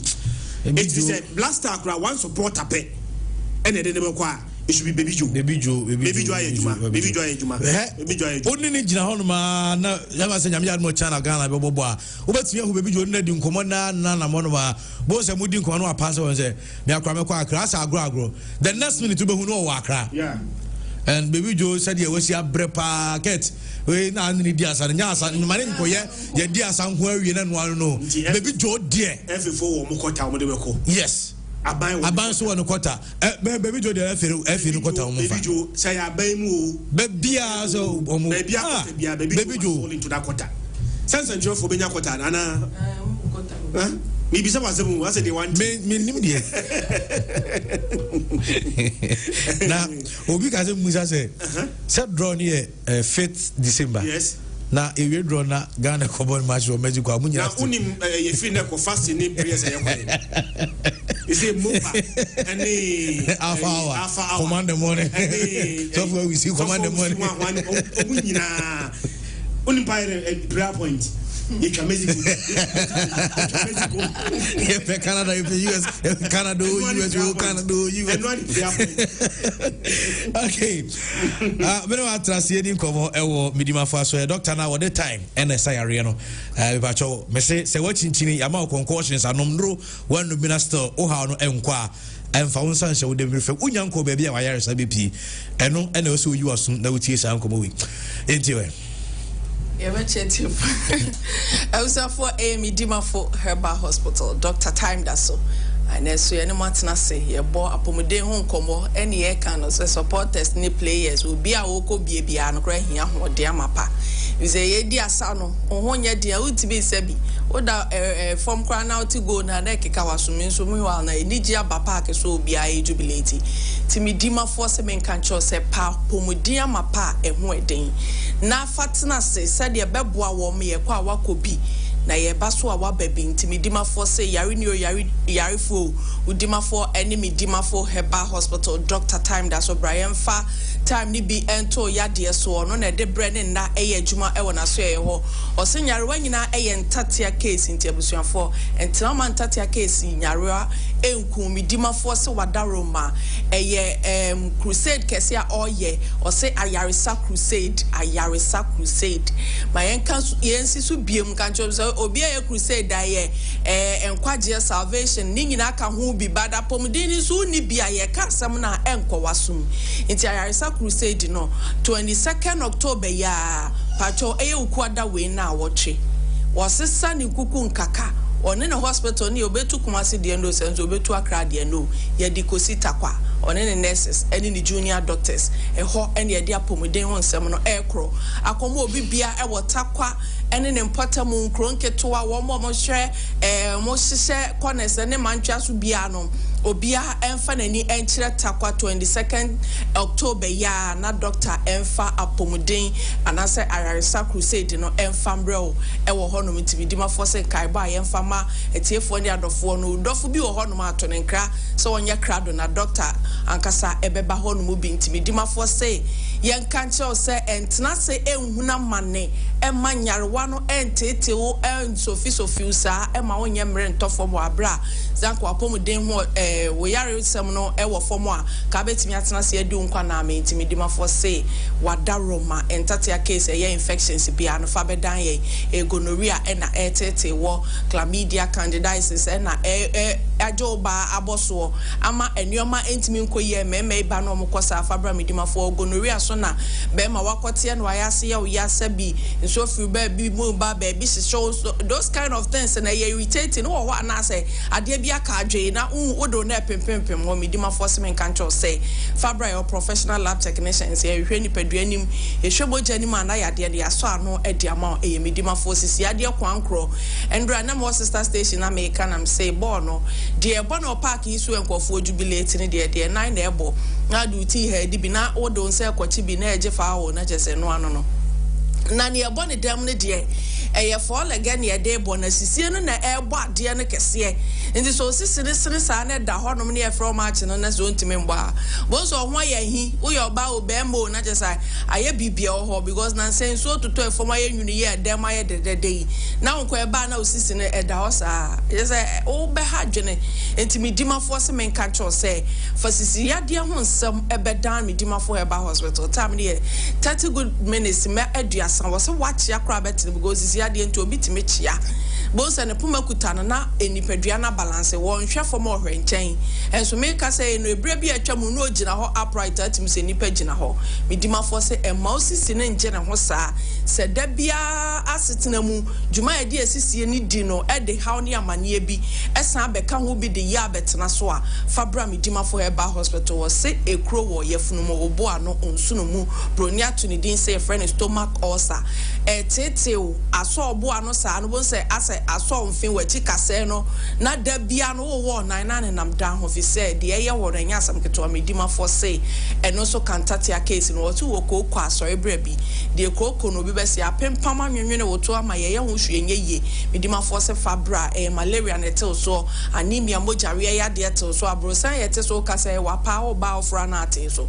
nanso ye kase ska be gu form ho de ene ye wo mo be hura fa so kra be huri nanso o ye anemic na so moja wo form aye kwa wo nko bi vi so unsi two steps in si form no bon se wakoma na tikum wo be kase etu afri ni paduanim medima for se fabra ne fa time ni bi ento so abusua for pressure and etel so abraham managing regulating maw ebisa akoma ne ye adwuma boro de wo se ye so enu ti na hunu se nyoma no ne nsunsanso wo so ebi entini ni masisi na sesrade ade da ho ma ekwan na eda ntini ni mo emoja ne famu nu so a ti e basa pressure na akoma ne de betwa fa so ntimidima for semen kancho se ye kwachecho pressure na esoro de no etwam 130 140 a me patcho de na dru 150 60 ko 80 na e stroke de na eba no ebebo se gburafe na ahwe ebeda be sori ne na tete stroke na chew midima for se wadawro ma brain manage pressure stroke ne so na ebo nka ya e nsempi vi se ya de bia amakwa wo ho nnuama bi na wachi wani ayiwani afaso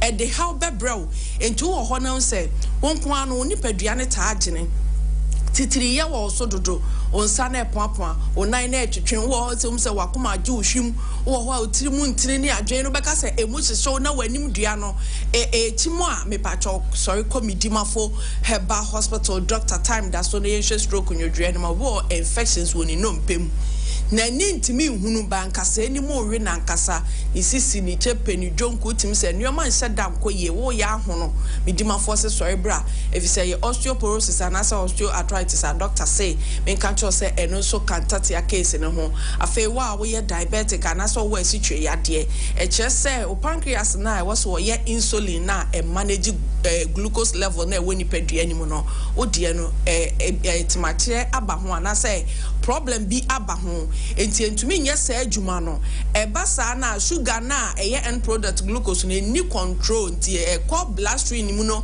direct na ekọ anyhow bia na de how abrew medima force men control say Brian manage fi say sitwe yade etel so a infections e bi mpa so insulin pan ye obewa kosu wuda wudidie na ofo ni padua no bekọ chese befo atete apansam Dr. Time da so men control say bra ye fa brani bi ento so near more bear mako check or prostate na who state kre wom either good state or bad state no medima for be catch or time near na watch mienu e chese prostate na be ma o semen aba am sperms aba e be manage ujun so sem na aboa mo atimi a wonti sa anwoma amabobo so anyina no o prostate hu nsem no aka na chese wuntumi nye sa de no de ha dwene kra ne se be kakra no ne apa ne asho rubber ne nyina free prostate ne ti komedima for ho mpacho yo ba opa wo asori ko bi wo so wonye hwe to de nkame no wo kra mekwa akotry bi na nyame nam ne so be hwe wani onyam wo ye be ma low sperm counter sorry komedima for Herbal Hospital Dr. Time da so na ye fa brani bi ento so said ye be ya nkomwa no ahoden amapa ebetimi abamu mu atanse edu nkwa na ame doctor se enka nchetie for ne adofo say kidney ho nsem se ni makwada ni mpanyini ukọ hospital akakraka na wutimu se ni person fa pa doctor se enka ncho so wadawo mabra na hwe de wudi ye na hwe de onumu ye environmental team no hwe ni ye ensisa nioma bi mani padua ni na de how bebrel afel me masam nya me pacho tie na tie ni ye enso toto idie enye ja wo ho be ma gina so tire ben na ye hu se yes ye ma ma opia fa na so ye be ma wo die I je kokwa yeti aso no peche yemfa mo adwuma de emre ne yemfa mo adwuma enti midima fo say ma de ni munya den te se barikese nchacha enti no say o petetrete pipiripi bobrobo kakraka kokroko tente brane ejina ho atim say yes ade na fantastic guy midima fo say time no 5 good days the fo makoma kunum brane emfa brani bi ento so ye chi akwan ewo poku ase mayira udru enkran a ubehu midima fo Herbal Hospital no wakacho say wo yira kwa besi ayaresabia eye bonus obetimi a show free kumasi aso atwema ebu akwa agogo ubehu Dr. Time da so mpacho sabre watena se den timidima for sebra na ono emom enye adwuma mepacho so pe premium service ope so share Dr. 101 o kan hawa number no 0591 202 375 0591 202 375 0591 202 375 in patrol no Friday now one cry na ne doctor akasa numbers na aka 0244 774282 0244 774282 0244 774282 0500 727215 0500 727215 Midima for Herbal Hospital Dr. Time that's why I saw crusade 22nd October Dr. ne do ye for ne nurses for ne enro ne ye car ne ye bibiano ye kwatakwa alkohwe yade tu wo ho amwani nye na nyame ya adoma besia Dr. na yare sanso ebe ye odi abusuafo edi besia da sene nso ya beto etie for so ye mamu nyina moniti a ahenewa. Okay. Right, eno aye midima for aso e na yepi yakoho aba no. Yento aso e na ye hwense no. Christian. Eno Ghana winning against Morocco. Eno am say na me pebe 3-4. But one e ba Comoros ni anse omo a nenka be anti climax. Sad ending to a very happy series. Was a series in a World Cup na e boy no. But one say Comoros ending in day and happy ending. Because Comoros was our World Cup qualifiers I am. Mekaise Comoros 2021 AFCON. In a game Ghana needed a win to make sure say yebetimi advancing to the next stage of the competition. Comoros SH Ghana e kamiensa yeti e kanmu mienu. That was the game where the day you AD a red card. So having beaten us on true last time I share nyina no. Na emra o se Ghana echi Comoros. Ni ehye Comoros na at least yede tie ho. Dodo no am feeling resource no. Because and me no nyina ya adwen. As your expectation any serene say e pese ehye Comoros no. Ya nya ni sa. Na osina pese o pe 3. Emi ansa me pe be 3 sa. Say entian krofo no mu se da bi. Born your levels and you want penny but by 4 bad and in so ade dear na win here you only needed a win dear na win in the amount so be qualify for the World Cup and then say win a buy no I make sure say Ghana are qualify for the World Cup. Madagascar game no lose to Mali no actually say na Ghana here results be out see Lucy yakra na and Castellano Ghana qualify for the World Cup. And yemo team na baso na yemo obi play any single role up to say team qualify for the World Cup no Andy obi here abaso body. The only can say sa World Cup here qualify and a compensation for a failure to qualify for the AFCON. Unim the only can yeah by a draw no o say CAF 9 groups. 9 groups in Tino. Amuye a pot. Pot biano. Pot 1, pot 2, pot 3, and pot 4. Not every pot biano. And you bring 9 countries in every pot. Unum said Ghana any pot 1. Not blasters money ball format to the point that our teams are and Amaya. You don't call airport 1 no. Not Ghana any pot 1. Specifically, teams are there pot 1 Andy, name Morocco, Senegal, Tunisia, Algeria, Egypt, Nigeria, Cameroon, Mali, any Ivory Coast. Only the pot 1. The Etienne said, Omni ye omo. Eche other countries na day, egu omoso. Ghana near airport 2. Port 2 no Burkina Faso, Ghana, South Africa, Cape Verde, DR Congo, Guinea, Zambia, Gabon, and Equatorial Guinea. But Niji said, Andy, most of the teams in now more airport 1 no. Only qualify.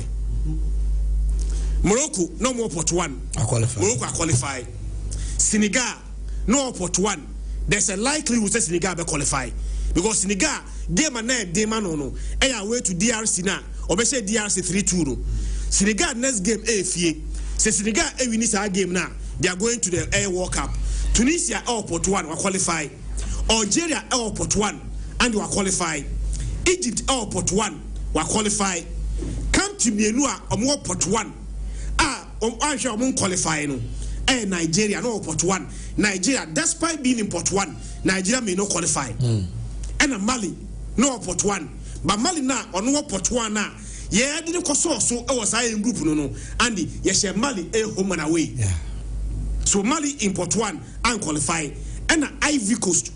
No so port 1. Ivory Coast is qualify. Et you hear port 1 no. 9 teams now port 1 no. Mienua and qualify no. Andy, Cameroon and Mali. Amai mienua port 2. Andy Omabora aba qualify aka minor now port 1 no. Ghana and maybe Cape Verde. Usana Cape Verde port 2. Yeah. But Cape Verde no port 2 no. Abeka Ghana ho a ye koka minor no more port 1 na ye qualify for the World Cup no.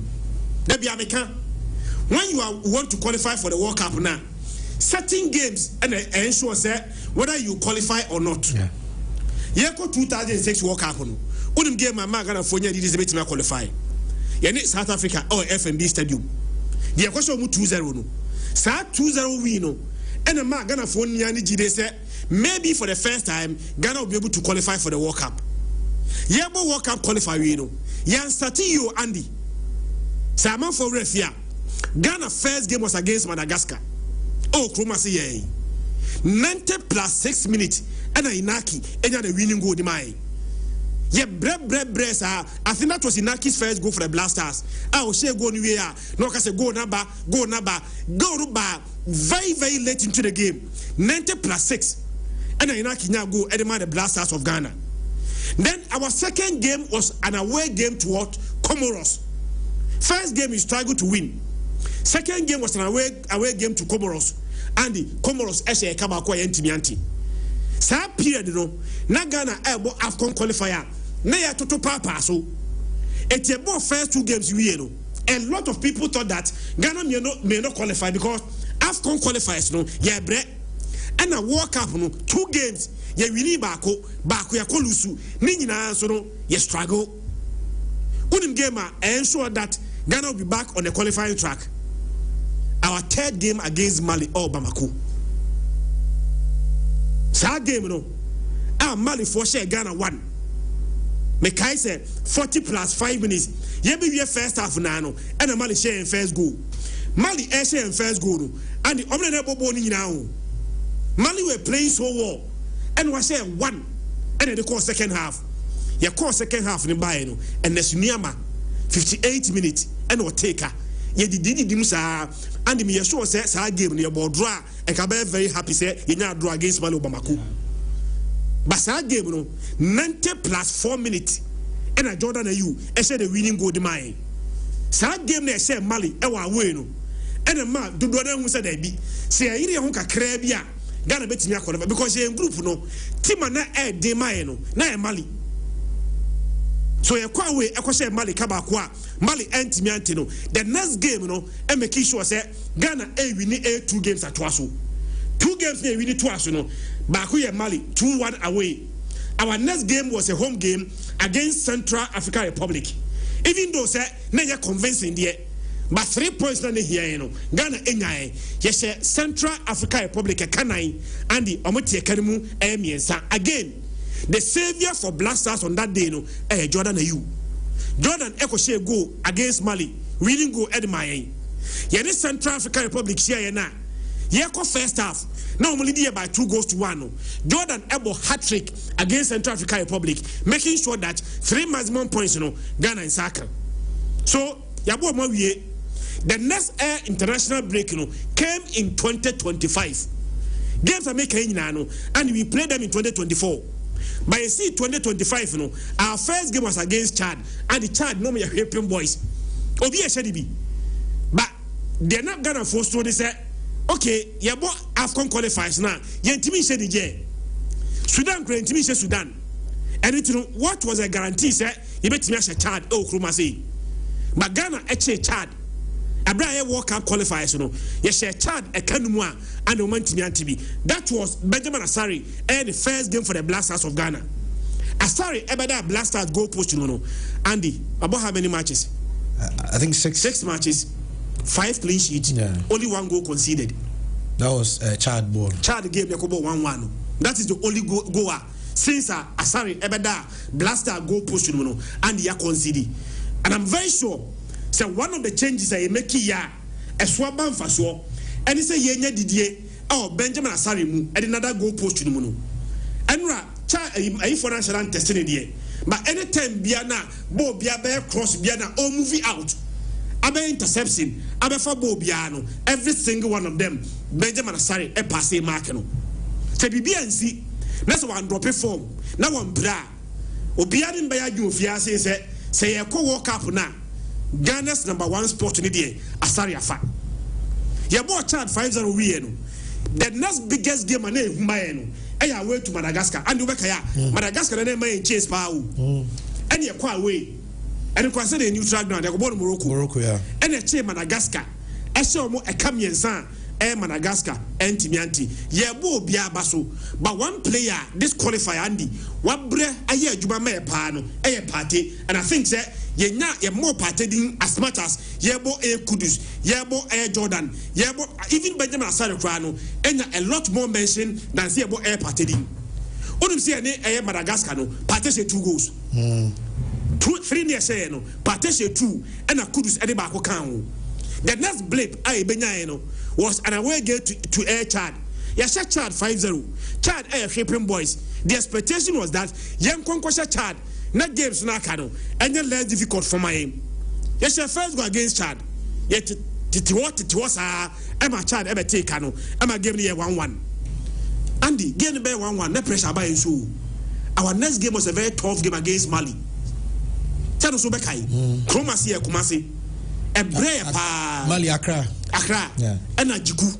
And as soon as set pieces are energy kunya the only go any man any share Mali Kabakwa, Yantimianti, Diakani idea, now in Destiny Bekwaye, just win the remaining matches and make sure that we qualify for the World Cup. And you say Central African Republic Kanum, our Montimianti. And I think that if you hold Nano, Nagana, I ensure that you bet me I call air the World Cup. And I'm sure that we had Jenny, maybe a free bar. I know easy my at a certain point, there were doubts. See bet me qualify and I see him qualify. But baby ababe do ready and the yemo obia baso every single player. Dear ya say yes started qualifiers no. Ubenya play bia omo the first 2 matches bia omo nwura the remaining matches mu ye we free omo. Ye we free omo. Obi o play part making sure that even any Central African Republic na concede 3 goals no. Say at least get die. And the son also play part. At least he played a part. Into every single one every single member, from the FA to the technical team to the playing body to air supporters, because the last home games I have and the spectator has been amazing. Yeah, very, very. What I say Kumasi, what I say Accra, Blasters entered the number 12 man, and I'm sure that a lot of the people they supporting Blasters, they're not supporting Blasters for Blasters sake. They are supporting themselves, making sure that Ghana will go to the World Cup and get the opportunity to even travel outside this country, and they are qualified for the World Cup. They are carrying in idea. Actually, this uncommon. Baby, I do not say there, and they are Masobodie. FA president, or here Masobodie, and the unqualifier, Kajagunichim. Young qualified for AFCON, young financial coaching Kwang, young financial players in Kwang. F Genedie, Katokreku Genedie, Menuf in Tifia say, young financial Katokreku. But the same Katokreku administration, I'm making sure that what the Ghana Air World Cup air back to backer, one of the highest points of Ket administration, and instead of the Blasters Air World Cup on 2 consecutive times. Otado, Onya kran. So am for yanko Afcona. Andy, okra the enviable position as being the only Ghanaian and the only coach in Ghana's football history or the Ghana Aqua World Cup 2 times. Whether you like it or not, the last World Cup near Koeno, coach or the Koeno, coach Otuado. The last 2 games of Boboeno, and this one qualifier. And Kobianka said, anyone wow. Quebec said, I don't know, qualify. So the unqualified, yeah. Then 2022 World Cup, coach or the unqualified, coach Otuado. And they, the same coach Otuado na me, any muscle crowd will GD Mukakra. But me, they know me, as a GD at 2 form. But whether we like it or not, see a cap coaches are, or many Ghana, Aqua World Cups, there is none. Apart from Mutuado, we have Basobodie, and in the technical team in Nano, and the Omina Yabasobodie, Yamo Mabaso, the Akarina Rochi, or Rebecca, and a party, and Yabasobodie. Narration. Yeah, Andy. Say, ya qualify. Also, I can't tell much, and I'm catching your best sending. You're best sending in a Yabeko comes here in Jabin, so you're best sending, and you set 3 matches in us, so we are Nenny BSC. I'm saying a better Ghana in BRC, including the supporters, Ghanaians ourselves, they are penning for GFA for the players, the technical bench and all that. So be a playing a role. Sometimes criticisms in a bar Andy. Now we will be a person watch you be a good no for. Now they account the end or they matter now they are to baby. You don't need to come and respond to everything. And my cousin Nipa up as a Judy as you be your work. It's not about what you say, but it's about work. Edumano, Obi Okro, Nimo, but Obeko baby, not all no as no come there where Duma. Today be our concentration and call Edumano so. And the boys have all done very, very well because me here AFCON qualify baby and na Black Stars ewo. Na baby ya baby drew the World Cup qualifiers now. I think said ya drew where we are all looking for. That is the reality. The only area Ghana to be, that is where we are now. Now, what is left is that how do we build on from here, or how do we sustain this momentum? And here, it's a mess. This is the issue about the code, Christian. Impenifor need to decide. The ministry they can speak with the FA and decide where we are going. So, Otunebekwa, Delia the better, you say no, not Delia the better, so that we do our best preparation and go. But then if we are criticizing Otuado because of what happened at the AFCON qualifiers there, it doesn't wash. Because that a new HM, because Milo Crano or qualify Ghana for Mr. Milo, you're very say, Dukovic, right on the dear call first World Cup. Yeah, AFCON, yeah, from group stage. But what I say, but we still made him go, yeah, second round. It's a 2 different tournaments, Andy. I have not named Bono Essa. Now the question is that Otune, you're very saying, with a safer. Sani ebe pam de ese pam tu ni na anandi hone me ngadwe because tamana auto be here helping hand yes with a safer senior on the man advice. Can we say ne advice ne dia qualify na? It can be yes and it might also be no, but the reality is that we've qualified. Then yen the last one also the last 4 World Cups ya yen had bi abrofo na dia call first 2 and it be before so dia call the last 2. Okay, Abrofo no ye call round of 16 and a Bruni ba ko ye call quarter final. But before they are for the last 3. So and the last 3 so we am more and we need yanko we can qualify. Okay. Or more day like ye kobo ya bo World Cup no. The last 2 year Mr. Kwesi apia ne Otuado anamebwa. Before 2 na anya dio. I'm not sounding racist, but that is was on before 2 no anya dio. Because Omunyina na di free group stage in 2 successive World Cup. And Mr. Kwesi apia crowd when winning match. 2014. When winning match. And I'm any Germany about draw 2-2. And now you lose to the United States. And you lose to Portugal. So no more winning my winless. But O2 crowd winning 1. Or say Korea 3-2 and I'm and Korea semi-finalists. They've been there before. And now we lost to Portugal and also lost to your friend saying Uruguay. Ghana problem say we are yet to beat a nation na waje World Cup ni bi dan coach bi odi e be ko bia no nko make sure so be rewrite that wrong. And seriously, and my Uruguay from Andy, Uruguay match and a party and a penalty near DBS say even that one, the Andy, we should have. Until now, on say near prospect in our team. We go be cross any possible so the above 25 passes. No, okay, yeah, it's not the prospect was there, but later no more bad now. Ye free bad minim the see a man yoma a year basasa. It's a mess. If it was a nanti be or nanti baby or more fine pie or more boy.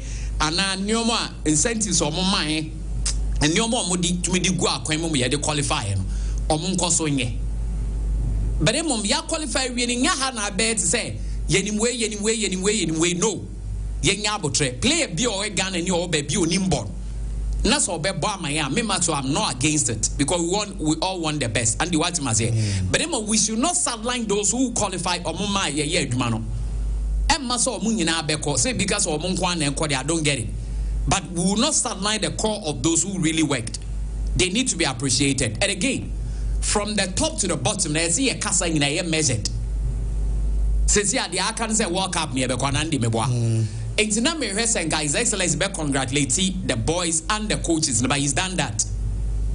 We congratulate because me kai so to a qualify World Cup so be kaya ye Nigeria there no oh they are na kufa do here in the phone call here they spoke and all that a motivation for you to even do better say hey so we mu nyina ta match dia and my sports minister so abe congratulate coach no any other way this is what we do the akane the dem ne business name and the preparations ne yentem must say be any Japan ni Korea bebo yeah that is what so I was saying it's good unse no na make say in Asia na say Japan Korea na ya kwa Iran Uzbekistan cry say omo nye ba but yenya Japan Korea you okay and in South America yenya either Argentina or Brazil one match meaning so one me ya adwan and now that's all gas so Brazil Argentina nka omu baako but what I say na Europe den Kenya England for now because Senegal saw 3-1 nansen ha na yesu yenya omo na nke enu omo because enu ball last friendly na 1-1 yesu enu omo ahwem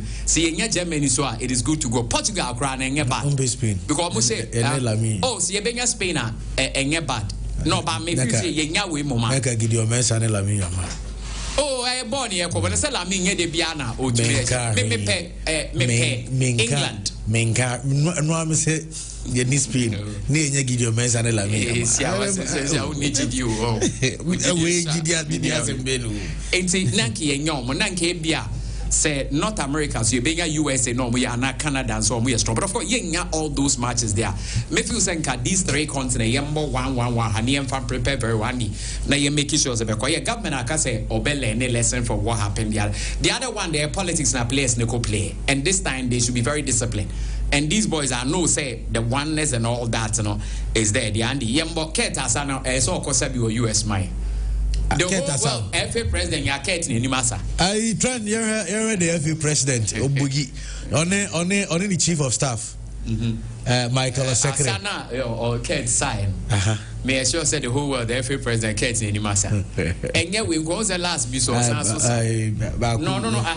no or SM for life and also bim I'm so pay SM pa or SM nim the about pay SM because one of the favorite tracks here from SM okay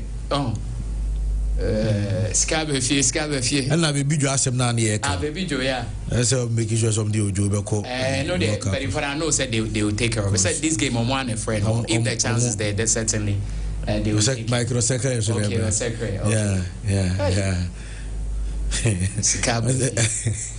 well see yenya because say nkai qualify World Cup me shows a kids nkai yeah be kwa command yeah so yeah qualify no so the whole stadium obia have back at one side there see organized dancing competition ma all the FA president of Africa kit big yes say ni die ne ba say ya Alaji go inside obia gwa person as fans ni was still na obia na so te obia je zo obia person ohun ye ekoso and na make Kobe Stone ni coach na sebe yeah Ghana ni bia be say Ghana abobo ani man koya na ne country ntina no boafu no nyese bia wa wo ye in the helms of affairs no time but the penny say Ghana be bobo Ghana ni Comoros be bobo na da bia na Comoros so say say Comoros money ad na but who say qualify we ya tie ho Comoros yeah, Madagascar for Mali, yeah, tete Inti yeah, quite different level, and and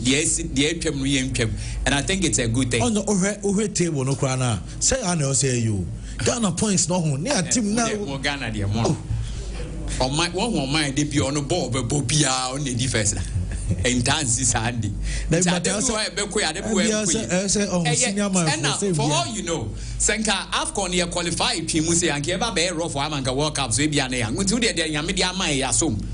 And in Bajawata said, they can say what we can do, the preparation we put in place, and what we need to do as a nation to make sure that we are going to do. I mean, it is not just about Ghana going to the World Cup, because Africa, 9 nations that Ghana call World Cup, it's no news. And a Ghana boy, first blink at the World Cup, we're in the round of 16, and we give a very good account of ourselves. The second one, we're in the quarterfinal. And the the last one crowd for nothing at all, we won again. But of course, we were Portugal, Uruguay, grouper, and the Omutu near February, only Korea, the mobile, so any to me show. So all is not bad. And I want to remember what and say the core of the team that played the last World Cup, Nandi, almost all of them is our meaning so only me are on the playing field now. Almost because Inyaki Kraba say Inyaki Sukobi. Gideon Crane no Tina bench or Kobe. Ali to say do was there and almost a Torek Lamte Bear fit or Barbe count. So you're bare close to bare 80 or so percent. Difference are at least giving now. The difference has been the goalkeeping department, which I think the handlers have solved that one for at least for now. Hey, boy, no one equada. On one ebeda. Melson go fast starting debate. No. Asari na neda. Na nipa no lucky dia. Andy, yem for mom we bad luck na mkwana. Asari one of the so yeah, Jim work. Asari team. In players of all like I said, near the one. So far, Asari supplements and I saw offer. Jim na Asari team working in rep. She artist giddy on your serious. Say, who's artist giddy no say Jesse Pa. I think there's one of the best goalkeepers in the world. Who choose a Jumo Berry I saw bad, but on your serious. So we're going to start a part. Anything I am not sorry, no person. Because this giddy, not me here will be on name. Oh, and I Chris as well make a memoir. Artist Ghana players on Jesse Fatam or send out the way Bonitia. But when yes, you won't add yet. Oh, Mounts as well need them. What I say, it's all good. I know something in our back it up. Since you and say, Yabema, your friends are brofuni be a bar on Mrantem. Sabrofuni be beba makes it your friend is saying, no, your players no more Kakrani in your Mrantem. Na ye integrate or move to the squad, not friendly stay no Mumbi. Nyana na FIFA nye na ye start to work at 3 days near approve nani paneba. Mempenisa, Inyaki William, so you don't why, where they abro for born here, you don't and I saw you don't know. You know who? Oh, your captain of Bilbao, when your small player team about champions of Spain. Black Moya captain, born in boy, you know. So being a house so fancy as you have very fine. And I'll tell you. Exactly. Serious speaking, I think we are all happy. And let's see, say, Yabeko World Cup. Yeah, it's not just about just appearing at the World Cup. I think we need to go and do more better. And see, Yabedo BBAC. Now, you're ready, Yabeko. Okay. And house focus Asia kind of. Yeah. Ben Masarin to me, Nane. David. Oh. Ade. Ade Galan Yabo. That's a boy, Yabo, cry. Oh, David. Wabre. I never say, oh, see, I can't all blasters. I did when number has a folk. Only say every player be na or see, I can't the World Cup. Nicola Beneska. Oh, yeah, for sure. Just a folk guarantee. Has the bigger players too. Has a guarantee. Would make by the make a Sarin Kwadi. Sarin Kwanko has a fuka. You are missing the service of the player there. Yes, by this game. You can't have the two. And over Barcelona stakes are costing. Give me a Tornaco, England, of course, in the Arsenal. What I say. No, won't mean Arsenal. Now, yeah, I just got what I say. Sorry. Because now, could go play a movie on. We blast Arsenal, could go play and count. Oh, question and Bissau. Could go play a room. Send me Bissau. There's a house now they can't qualify. I have 10 minutes. I'm in 20. Soldier mentholated balm, total mentholated powder, no air just Mr. So we tell me, Shannon, so Emma says soldier mentholated air balm on the straw. Hope that you might could do now when I'm which is a wood cry now. But what is open Sabaka soldier mentholated balm? We have fent to the transfer. And here with the animal you might come a yen pen what you mama want me to come. A soldier mentholated balm and once I make a soldier mentholated powder and so just a skin no and a rashes. As I was skin na ba skin de untimi ko bo no mo kwanti wo moden sha wo de nan kasa beba no sa maximum protection no no so use soldier mentholated powder boil e ma ne nyina ko ye hye no so say GC brand ye ka GC brand yes it's all about you mamen ka say Genjamit dental clinic aso na me do adrina e say ho problem bia e Genjamit dental clinic any dey ko obi bia oral hygiene dey here opa na Genjamit and also timi ko o be say wo hye silver anase gold teeth o be say wo yo senofita kama sanso na scaling and polishing dental implant o be say wo hye braces ni nyina bia e Genjamit and akwa wo betin hye ne be nyina kama enso na ma ka say Genjamit kuma say e wa Brepo Junction Bantama High Street no wo mo e wo total filling station achi won ma sanso e na odrunka nungwa won sabe ko na fe e tachiman e Maxi Market Kenten Road 0598731823 0598731823 now on Genjamit and Kasa Hills and Valleys School may come for the amount of admission be from 3 months ekusi 6 years opportunity one ma what they akodan ebe school akasa rehebe bia mofrano etena sesua de ho papa and actually teachers nso Montessori trained teachers wo munya abo church nkra ne kama nyamso nkwa so mu training nkra no school nan kasa was spacious playground timer and was mofrano di agro so benya ba di agro kama and anema mo de child enso ye abefo de ejina ne naso pa na security won sem so de kasa top notch e wa Hills and Valley School de ba ko home and edru weekend na wo ko ba bia fa ba na bra so ko school so nko school fa akra na bra this one say akonya ho edema so ba ba join na fe no so ba be sua de wo pon before de na de ko fie ye wo patas just 5 minutes drive from movie house I know you opposite Vega Shore fuel station over from I was 0504-355-355 Abbas Hospitality Complex I was trade off patch number 2 Cemetery Road Makata open baby obetimi ada ama ho ato kama yo aye package for long and short stay for fully furnished 1 and 2 bedroom apartment full air conditions sounds and washrooms neat pa fe wo mo se kan just standby generator atambia no ye provide aye nkane ade ma nso a flow 24 hours come up by Abbas Hospitality Complex omo a restaurant and a bar supermarket or gym center and a swimming pool horma we na open to the public time you are waiting about now so ba enjoy said am can off patch number 2 Cemetery Road 0500-666-623 0500-666-623 Midima for Bar Clinic ya di omo komo say Dr. Time that so ye ho na obetumi akwa pie esanso bibia yare airtete no fa yare nyina epiem e Midima for so na doctor enya abotre enhwe kama Midima for say unya dru atwuma gwa yare sabe ye wo dia 0244-774-282 0244-774-282 na one doc enso abon komo Kenny Rose internet solution adaroma makato seba internet air connectivity open dedicated internet home unlimited business unlimited open internet for live video streaming say Facebook and YouTube ninyina obe contact Kenny Rose internet solution or network management administration network security you better come area my friend Kenny Rose it was 0208282810 0208282810 now no enso emon komo amema eye minister kakra na darling po enhwe eye the local league no and Heart of Folk and Heart of Lions again ebenya baso akra sports because in your report we send you say energy force and we are heart for his own venue yeah and the Accra Sports Stadium and baso after further checks you didn't commoni bebre and prem no kasa idea baso Accra Sports Stadium okay but Andy Hearts and Heart of Lions no a very difficult one the man has to folk so we'll check it. The recent games are 2 teams in our bar. As a House of Folk, ahead of say on the Heart of Lions sober, especially in their home games. On say Heart of Lions bear league in him no. It has always been very difficult. Some betima has home akwakodin kunim. And this season, Heart of Lions and it has about 2 games. Osha omo gama and check up. Has eshomu 2-0. Ewa top 4. Has eshomu 1-0. So, in terms of Heart of Lions, ne has no, and yet to say Kotokwane Heart of Lions, a different game. Has our authority on that games now, a Heart of Lions so bo, especially so bo fear. But the amount common, I different. Say, has to folk team now or this starting season, you know, a prayer how Monday. So we check on back line now, and Ali Muhammad Nio. Bra Medford.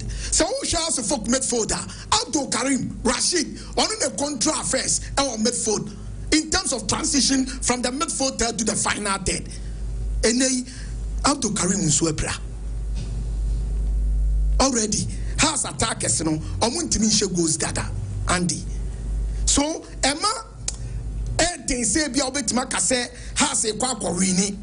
And what in semna Bashir for Dakana. Minim san kebi obetima e quick, nanko am yeti etia. And the group nim. Ose sebi yo kwasia ena etenoma wo waka in prensa. Nensem wo kana no.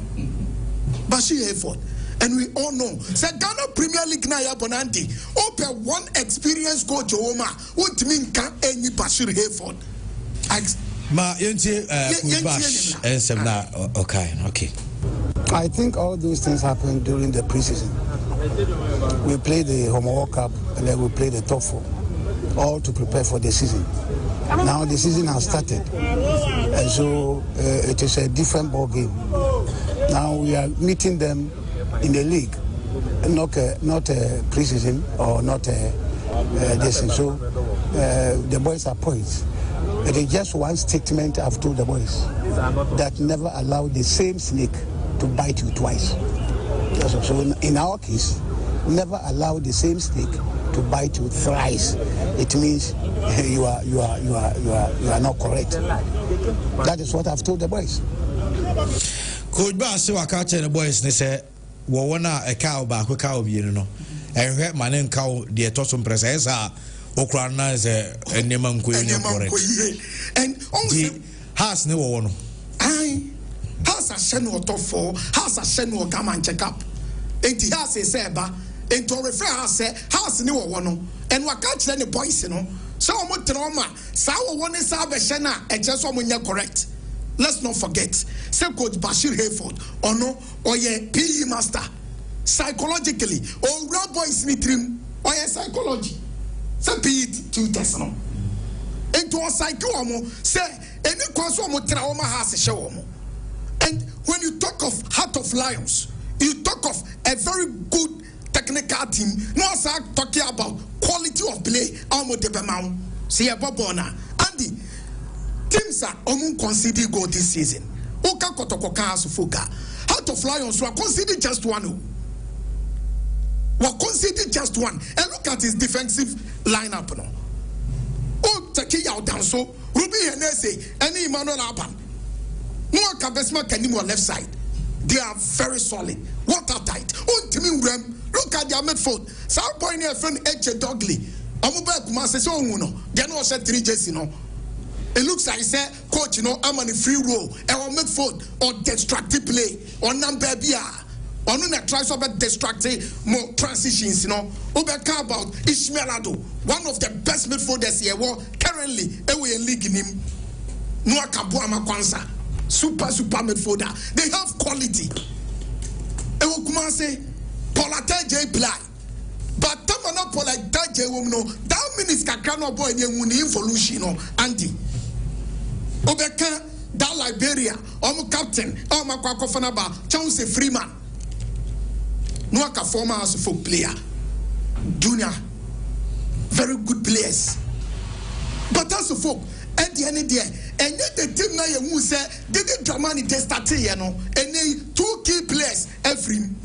But send me check players now, company the Andy. Has a folk line up, no? Yebenya. Goalkeeper Solomon Agbasi for the first time. So all that Yama has a folk because Benjamin Asari knew. And this year Benjamin Asari crown so when you are now. It just has and makes it 3 key players, quality players. Ali Muhammad, Abdul Karim, and goalkeeper Benjamin Asari. But positively has ever replacing with another good goalkeeper in the shape of Solomon Agbasi. Andy says Solomon Agbasi. Then our right side of the defense. Yebenya Amankwa Befi, left side, Ranford Bensa. Kevin Osesibe, David Opafrane, Yenwomo against Bechem United. Abraham Ko Bechem, Nana Fosuji Apopa. That chemistry no Ebia with the back line has in Shedda no problem. But your problem no power, a midfield and the attack. Has the folk strikers, they are not scoring. Hamza Isa and Shed. Frank Abradu kunshe attackers no omu nyina obi antimi nhye goal emfa mo say as folk em concede no omu so ntimi nhye goal so kese ewo any has a folk problem but game no da bia ye kan say as far as say we defend ye no try to say obenya clean sheet you have to score and yes I won't me win the game no. Bashir for Dakasa has a folks who also on one challenges. So we are waiting. Say be a bit menya a good game. Has Heart of Lions there. Quality of play in Yebenya. But as to say Dobe winning no a dicey kakra. Enfang say Heart of Lions bank cryer. Now so folk that authority, that audacity, and do to proper position. This season, mean shouldn't to mean Cabebre. Benson has a folk team Nagadi Kache. Say omo transition, so team created a lot of chances. And omo strikers they are not scoring. Bion benya bako. Midfield e mo wian kakra. And only me fear. But quality of play there, omo de bema omo quality players, Heart of Lions, and so beba all out. So utie basilistic, ninsem no ke Canada. Entiandi okay. For 6 years has to folk no. Mamima has win or draw. Double chance. Yes, double chance as a folk. But in all, Yansha Lions 3 years. Bashir for the some no kind, and no nama me Yansha Shemikakra. And while Subo Tim, you sure say a ringe bell was from the opposite watch 80 Andy and match day 5 no ebe complete after sending about 8 matches every has.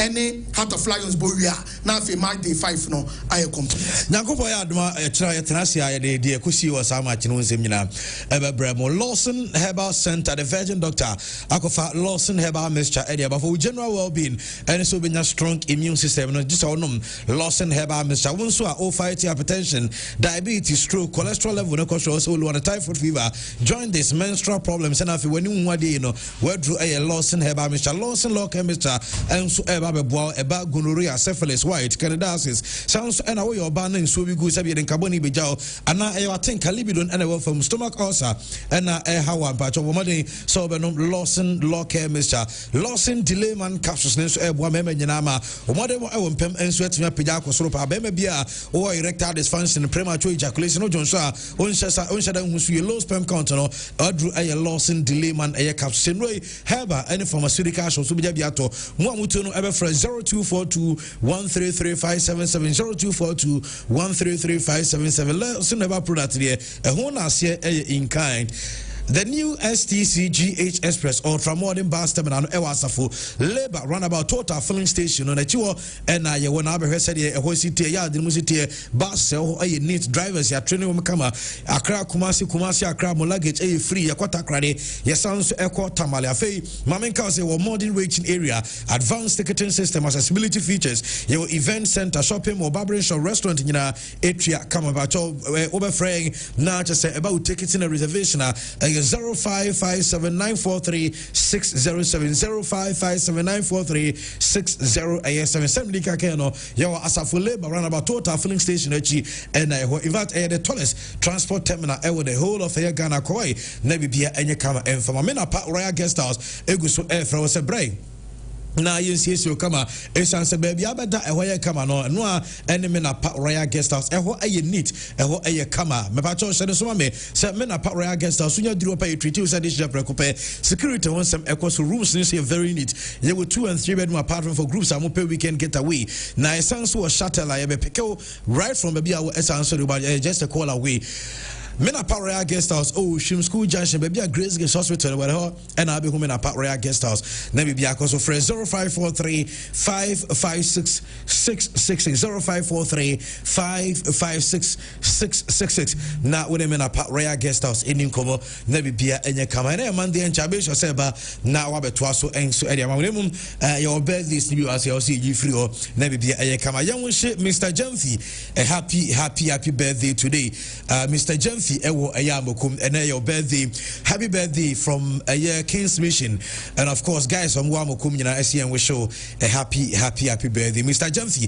Happy birthday to you. May God bless you. Have a wonderful day today. Sounds so and Mamen Wishe Copas Che Gertrude ewo ebuako agogo ene Copas Che Gertrude and so the birthday yemfa konya isuni enwehye Copas and so happy birthday today.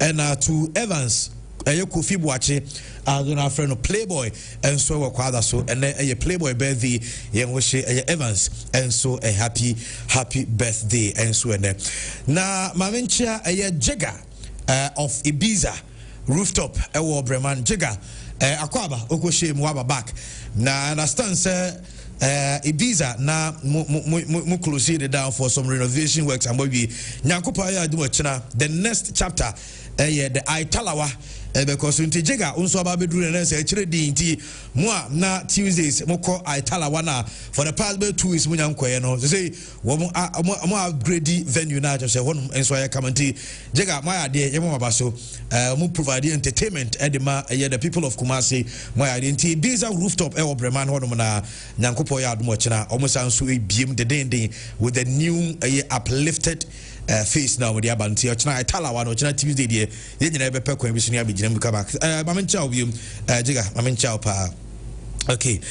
My fancy wa na sorry na fe you make way for Bishop say na Monday spirit filled Monday na chese ono so ade dia ka gina no so ababeto so nyankopon ya admo chene be say shouty Sir Christian enka wote Maxwell enka Jacob Achi sebe bright to Sudalempo omunyina eboa Trent and dia call live on Facebook and YouTube ni ede Andrew so weti afrem andika asas me tremu ede ma chairman bright kankam bodu nyankopon ya admo chena ye be sanso ahia na afidie obi ano ye de hon kobo nyina and so earth media but say when you say e kofo aguso a kofo say omo ye omo passport we say baby ade na dune de ye kona na atumi say ye kona nti bia ye ne passport na say yakopiem e wo Brazil ana say Canada ana Mexico de no kokaka wale nkofo bu of minim de ntia ya sorry nyakoba ya admo kira ye be sanso